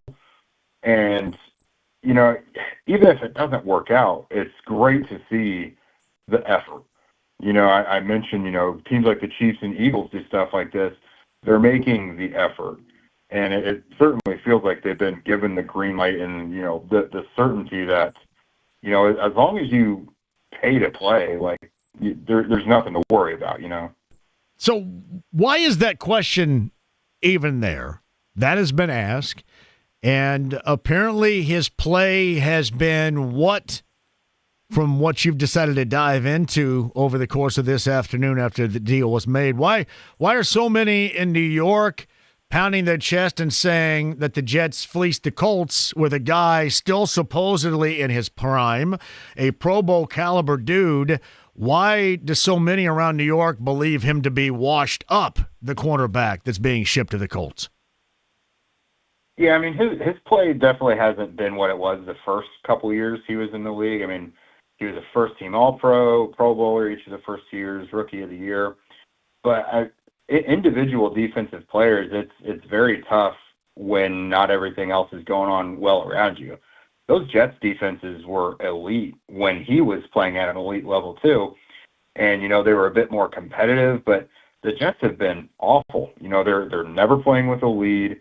Their defense is always in bad spots. And, I mean, I don't think his coverage has taken much of a dip, but he's probably not tackling as well as he used to. But I just think it's kind of a natural regression with an entire group of the defense. Now, I'm not going to say this is like a slam dunk that he's definitely going to come in and be the guy that was once called the top cornerback in the NFL. I think the Colts would really like to hope that. But at the same time, what he's been, even in this, if you want to call it a down period of his career, that's still much better, and it's a huge upgrade for what the Colts have had. And I think they also have in mind pairing him with Charvarius Ward, who they were already over the moon about.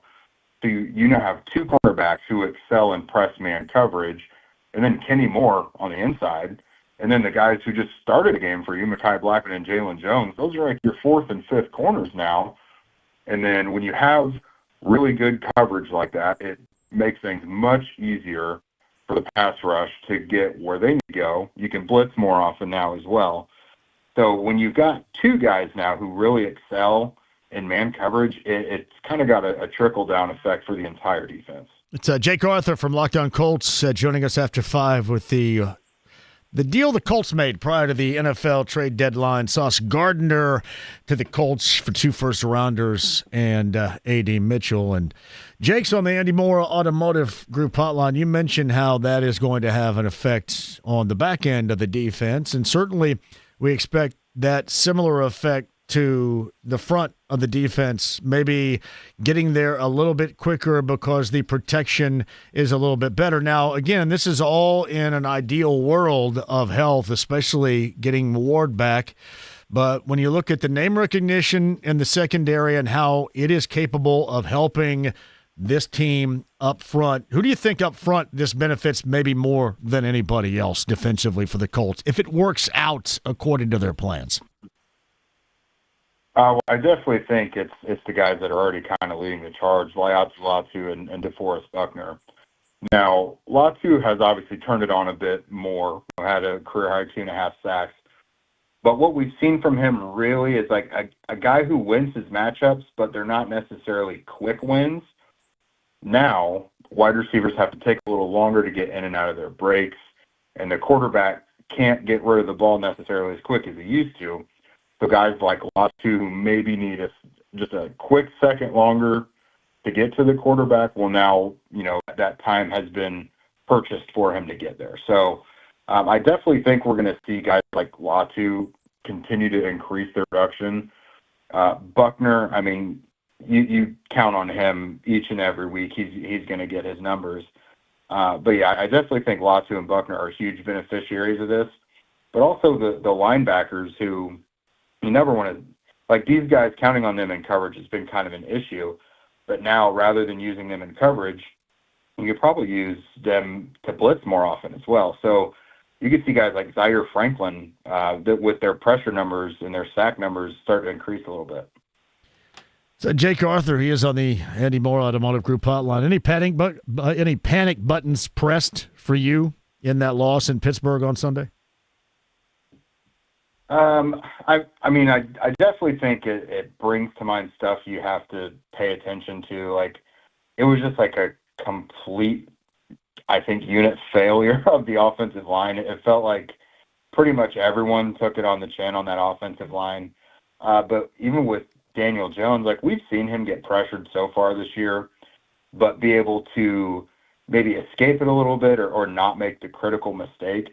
But now in their 2 losses, when he's pressured relentlessly like he was against the Rams and Steelers, he kind of regressed to the guy that, I don't want to say necessarily careless with the ball, but not careful with it, you know what I mean? And he has had some issues where, he's very in tune with the quick read stuff, but when it's not there or there's too much pressure or the defense muddies the middle of the field a little bit, he's kind of getting rid of the ball before he's fully processed where the ball, like what's in the area the ball is going to go to.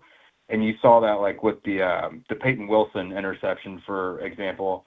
I think that was a big example of that, where he got rid of the ball before he really saw what was right there. So I think as long as the offensive line protects better and doesn't have those huge issues, I think everything will be okay. But I think we would all like to think it was just one of those games where you're due for a clunker at least once a year and you just kind of flush it and move past. But it's definitely something that you got to keep looking at, because both losses have kind of had similar themes. So you don't want to make that too repetitive. All right, so you go to Berlin coming up on Sunday and then get the Falcons. And the Falcons 2 weeks ago now looked like a disaster with Kirk Cousins in a loss at home. Looked a little bit better in a loss in Foxborough.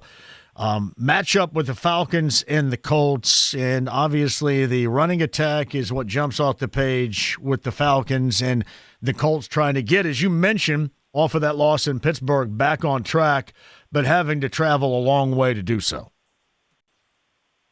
Yeah, the international games are always weird, but I do like the fact that with Jalen Jones back, I feel like he matches up with Drake London pretty well.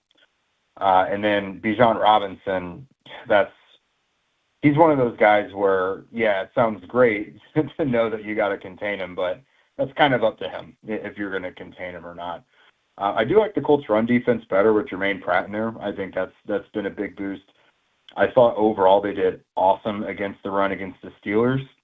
Now, obviously, they had a couple short touchdowns, but they allowed like less than 2 yards per carry. So that gives me a little bit of hope going into this matchup, although Robinson is obviously kind of a different beast than anybody else they're going to face. But, Penix has had some issues this year as well. Before he got hurt and Cousins went in there was people kind of raising the red flags about Penix as well. So I think if the Colts defensive line continues to improve and continues to get the push and Latu does his thing, then I like their chances. Like, this is definitely a game they should win regardless, but Atlanta's just one of those weird teams that can beat anyone randomly, but they can lose to, like, the Panthers or something, for example, So it's definitely one where you want to see the Colts come out and show that they're kind of pissed off about the Steelers' loss. Yeah, it definitely should be about that because that was not good. We should also point out, again, how much more difficult the schedule gets. And, in terms of the schedule toughening, we should also factor in that you've got Houston a couple of times and Jacksonville a couple of times. And most notable, we'll see what happens, obviously, with Stroud and Houston and his situation moving forward. But you saw Jacksonville, Hunter's injured, but you tried to solidify and getting Jacoby Myers a little bit earlier today. I know Seattle tried to. That's on their schedule coming up on the road,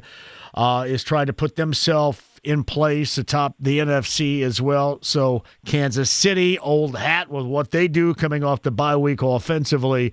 So there's a lot of things I think that you're trying to address on the fly here, and certainly to upgrade that defense of the secondary, and really overall with hopefully getting more pressure on the quarterback is what the Colts did today, knowing that after the bye week, the schedule does get much tougher.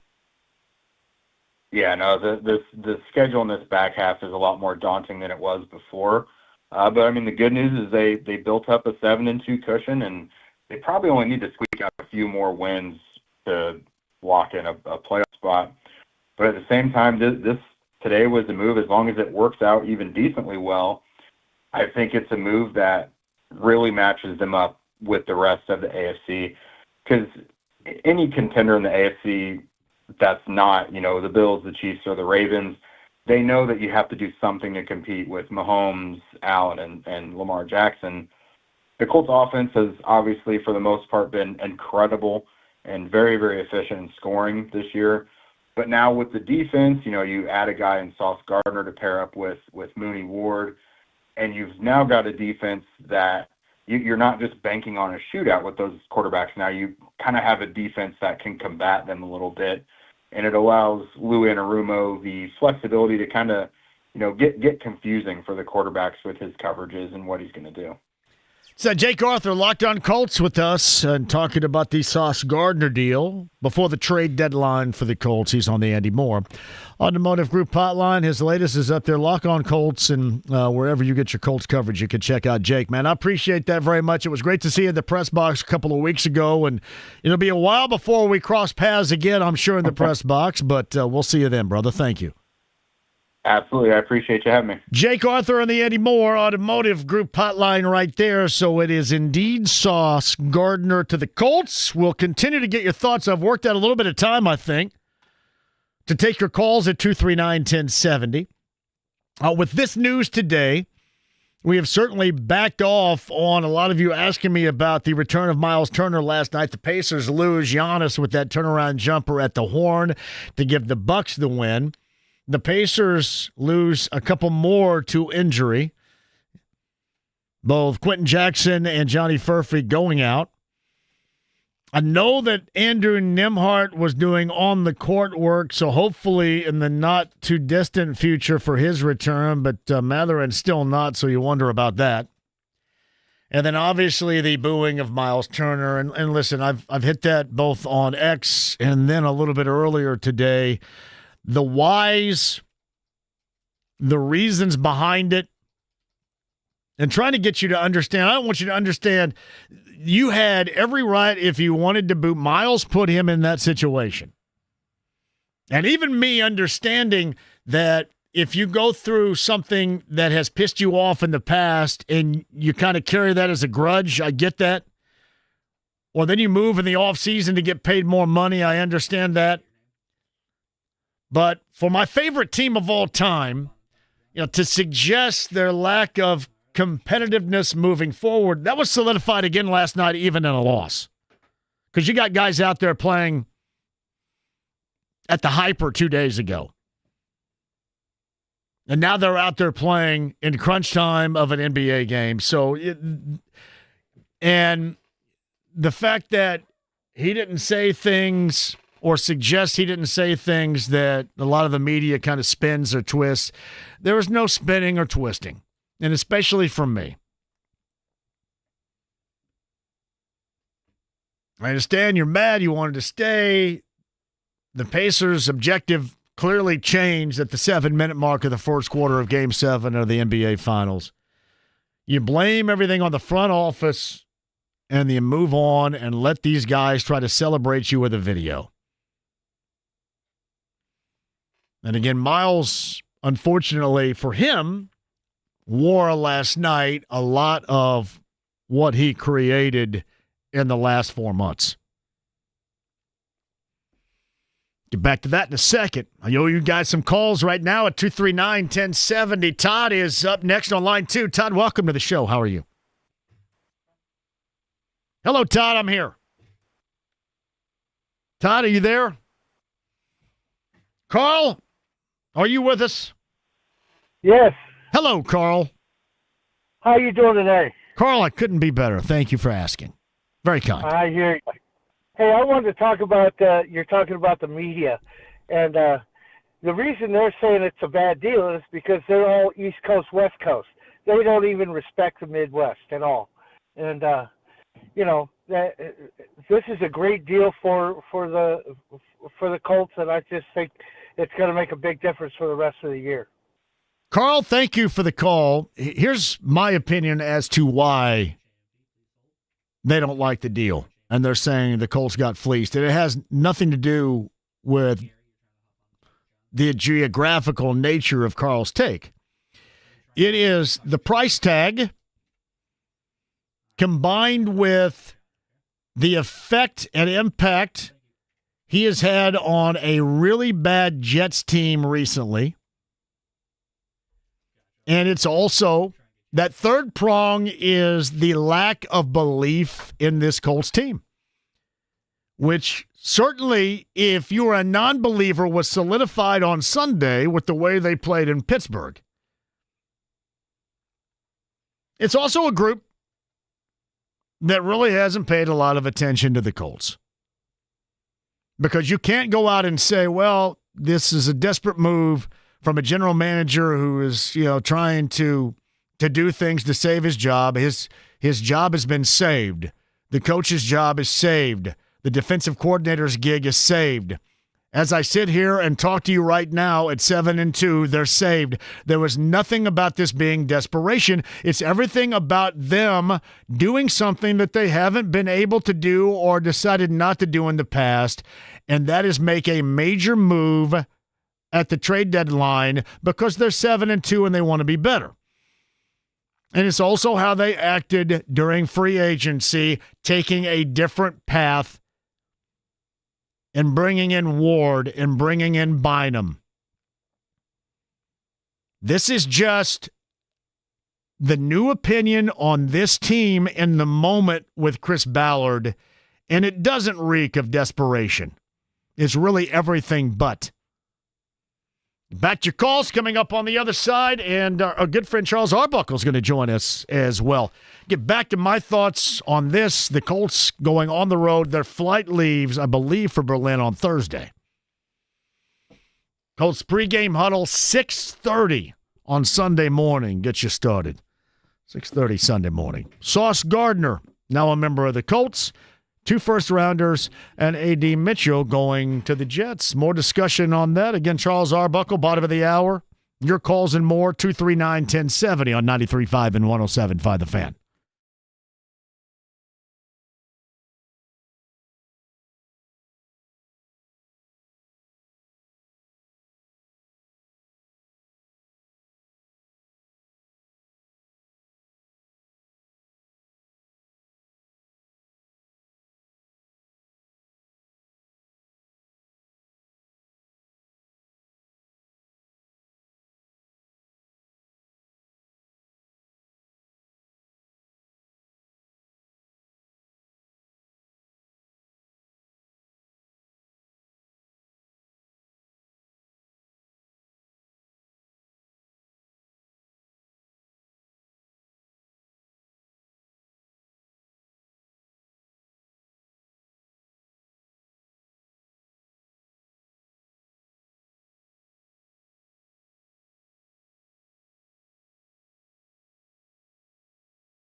Boy, boy. 93.5 and 107.5. The Fan. 2 days this week, Thursday and Friday on the road, the Bulldog Broad Ripple, Larceny Bourbon Locks, Luna Azul Tequila Shots Thursday. Can't wait to see you there. Friday's show is going to be live again in Greenwood at Twin Peaks. That's a Bud Light Blue Friday with Colts tickets to give away, and you'll have a new player at that point to watch. Sauce Gardner. Prior to the trade deadline, Chris Ballard and the Colts make a deal. Sauce Gardner from the Jets to the Colts for 2 first-rounders and A.D. Mitchell. Nationally, they're suggesting the Colts got fleeced. Locally, everybody's thrilled because Ballard and company did something especially significant before the trade deadline to help this team at 7-2 right now. We're taking your thoughts at 239-1070 before the end of the hour. Also, 317-239-1070. The text line is open, and I can read your stuff. Boilermakers open up coming up later on tonight. Number 1 in the nation, they get Evansville. That and more for you. Meantime, on the Andy Moore Automotive Group hotline from the Colts Radio Network, the former tight end Charles Arbuckle joins us now. So what was your thought when you first heard the Colts were making this deal for Sauce Gardner earlier today? Well, I've been telling Matt Taylor, my sometimes play-by-play guy, whenever they allow me to get on those games on the road, which I love, that, Coach Lou is building a gumbo. And he said, well, it's too hot. Now that it's getting cold, I'm saying that maybe the roux wasn't right. They got to get the roux right. If you've ever been around, I've never cooked gumbo in my life, but I watched it 100 times. You got to brown that stuff and get it all right and make that sauce. And they needed a Sauce Gardner to add to it. And I think in doing this, you got a team that plays a lot of man, press man to be exact. And so when you have a team that's, doing that, the 11th most defensive snaps with cornerbacks and press man coverage, and let's face it, with Mooney out, Shavarius Ward, Jalen Jones comes back and locks down DK Metcalf. Got him upset. DK Metcalf out there doing WWE moves on people because he couldn't get the ball. And I think the way they want to play this game and throw different looks at you and, do some different things, I thought it was a good move. I saw a lot of people saying they didn't think it was great because the Colts gave up 2 first-rounders. But who have the Jets picked over the last 10 years that besides Sauce Gardner in the first round and Quentin Williams, and they got rid of both of those guys. So I think it's a good move. I think it gives you a chance to have your defensive line, especially Latu, who's starting to come on as one of those key premier pass rushers, really get after it. I think it just puts you in a good position because you've got a multitude of guys back there, and you're going to need that down the stretch when you're playing teams like the Chiefs, and all those other teams that will be coming up that are going to give you some problems with their passing game. Charles Arbuckle's on the Andy Moore Automotive Group hotline regarding Sauce Gardner coming to the Colts just in time to get here and then hop a flight to Berlin coming up on Thursday with the rest of the team in week number 10 in Berlin, taking on the Atlanta Falcons. We'll get to that with Charles coming up in just a minute. I tell you, again, I live in the now, and I'd mentioned making this team better in the now. We'll visit the effect the first rounders have, against the Colts or for the Jets or however they're utilized in the future. But I do remind folks that if you're good enough right now, I don't know how impactful that first rounder is going to be. And that's why you make this deal, to be better, the best you can be right now. And I can't downplay something that for the past couple of weeks, Charles, I have been all for. And I thought that they would do it on a much lower level. But if you decide to go big, then what the hell, go big. So I can't argue with that. No, I can't either. And I think if you look at it from that standpoint, there was even some talks about Trey Hendrickson. It didn't happen. And I heard his name mentioned multiple times. And, of course, he knows Lou's defense very well, being in Cincinnati. And Cincinnati is just kind of like a turnstile for any offense that plays them right now. I thought the Steelers were too until they showed a little bit different. But that Cincinnati Bengals defense is just porous. But if you could get a pass rusher and add another one, you always look for those guys. You look for pass rushers. You look for great cornerbacks. You look for safeties, but those corners are hard to find. And I'll tell you another good pickup for the Colts that is not getting as much talk, Jermaine Pratt. I think his play has helped Zaire Franklin, and we saw that in this game in particular because even though the Colts were losing, they could have got bludgeoned with 6 turnovers. And to do what they did against Aaron Rodgers and not having a complement of guys in that secondary, even as I was going on the bus to come back, I told Kenny Moore III, I said, hey, man, late in the game like that, I love the hustle, getting balls out. I mean, that's the kind of fight you want to have in your team. Even when you're down, no matter what the score is, you're still battling to be in a position to get back and win a game. And it was going to be tough when you have 6 turnovers, but the whole Aaron Rodgers to what you do and to do the other things, I think those are the kind of things I'm looking at constantly from Chris Ballard and his scouting department, as well as Shane Steichen, to make these decisions to go after what they need and what they feel is going to be the best for their team. Charles Arbuckle's with us. It's interesting, too. You look at Sauce Gardner, and I think the reason why a lot of people around New York and nationally look at it is ultimately because of the price tag. And then I guess you look at it as people believe his play has been inconsistent and a much lower level this season. And I believe he's also coming off a concussion, and then they're coming out of their bye week. Now, everybody suggests that he should be good to go, but we've been down that path and continue to go down that path of concussion protocol in those situations right now. Is that any way whatsoever that would make you apprehensive about maybe him not being a part of this effort coming up in Berlin on Sunday, or make you apprehensive about the deal in general whatsoever? In the short term, it may make you a little apprehensive, but in the long term, I don't think so, because you've got a guy that has been able to really do a really nice job in all his, if you look at his full body of work. And hey, man, when you're losing, it's hard to continue to stay focused and be as good as you are, right? And I don't think that he may have dropped off in some regards, but to me, people are still not able to attack him the way they do. I mean, he's been targeted 52 times this year and only allowed 20 receptions and has not allowed a touchdown in press man coverage, which is really critical for this Colts ball club. So if you look at those things, it makes you in the short term say, hey, I hope the CP or concussion protocol is moving along in the right direction. But in the long term, you just think about those guys that they'll have back there, and 3 of them right away you can put anywhere. Kenny Moore III, and then you got Cam Bynum, who is really a safety, but he can play. I mean, you get guys that are going to help you when you have teams that have 3 and 4 that you need to match up with and make sure you can just let them go and get your pass rush with 4, sometimes 5. I think that's the really, really, really critical piece that this Colts team wants to play with, and I think that's why it's a good move. It's going to be determined, right? You won't know, but if you're sitting at 7-2, you just had a loss against a team that you thought you could really just take to the woodshed.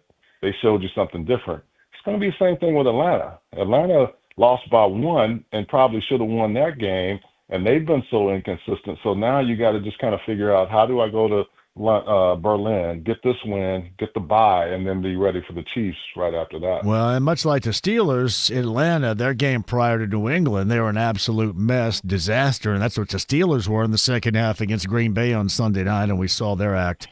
As you were in Pittsburgh with the game call on the Colts Radio Network, that's Charles Arbuckle on the Andy Moore Automotive Group hotline. Is this on the same level impactful around the NFL landscape as a deal as Micah Parsons was earlier this year?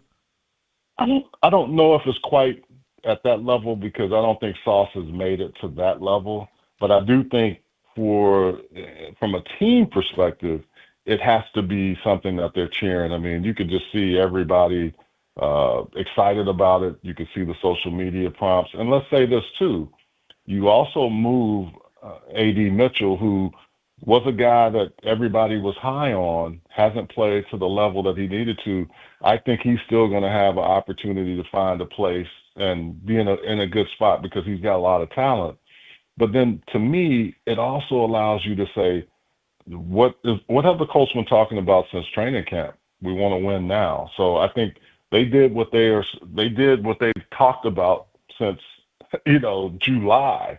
And that's why it's not surprising, but it is one of those situations where you think, hey, you better make sure now that Sauce is ready to play because you've given up 2 first-rounders and a guy that you drafted pretty high.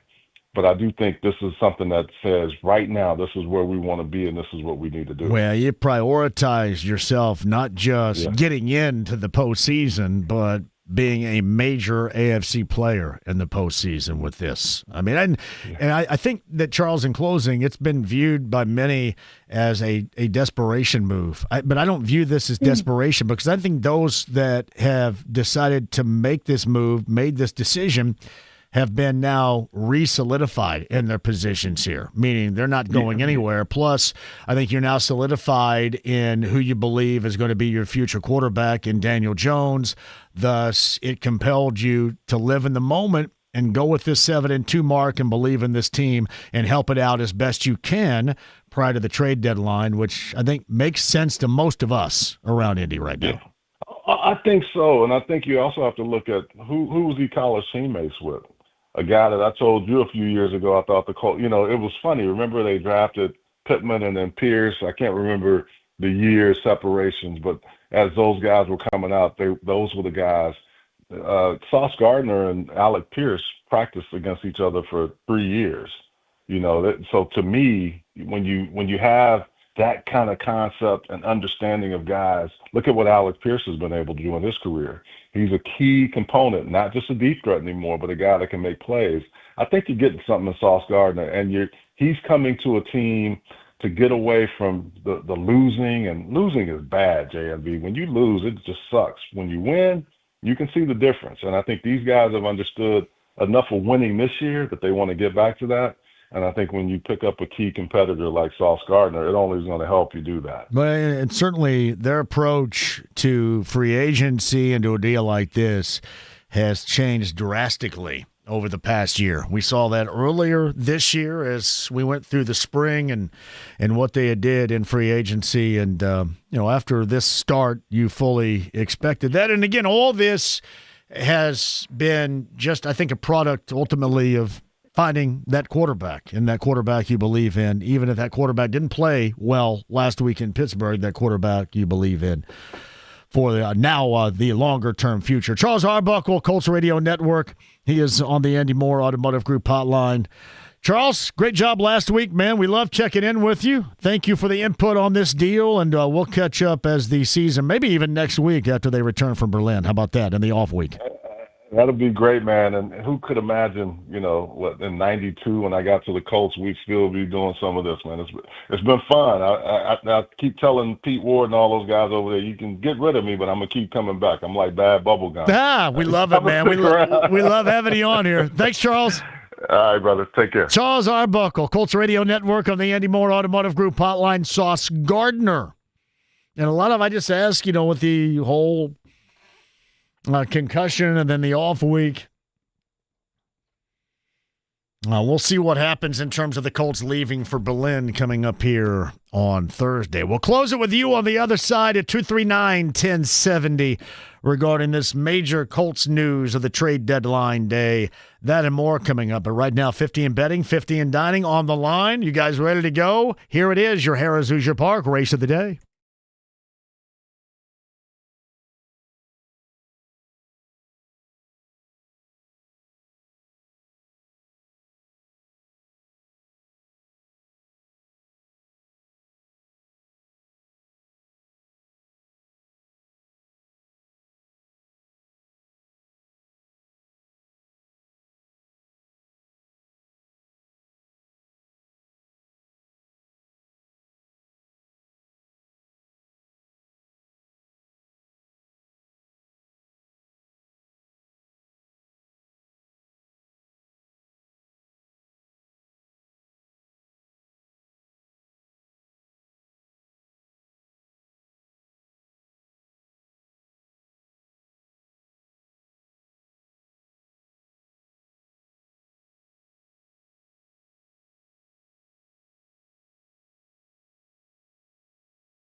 with JMV. Excuse me, Robo, any special message for all the kids watching at home? Stay out of trouble. 93.5 and 107.5. The Fan. Here's Hoosier Park race of the day. Our good friend Chad Bach of Chad and Stacy fame. Winning horse was Honda Executive 320, $2 bet, $2 exact, and $9.40, 50-cent try, $11.50. We do it Tuesday through Friday, and again, you got horse racing going on. I forget how long it lasts. I know it goes on still here in the month of November. When's the cutoff date here for the racing? I believe it is November 21st is our last day. It is coming up. I think it's kind of like the JMV Takeover. That's when the JMV Takeover takes its Christmas music hiatus. But we thank our good friend Tony Renz because I know you guys love it. 50 in betting, 50 in dining for Chad and Stacy.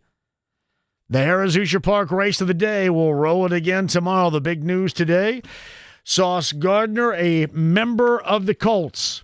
Most of you incredibly excited. Some of you not so much. I gave my opinion a number of times and then gave you, I think, some of the better insight that you're going to find anywhere. Charles Arbuckle, Jake Arthur, Rick Venturi, Greg Rakestraw, podcasts everywhere with all of the reaction. 1075thefan.com. Gary's up next at 239-1070. Hello, Gary. How are you?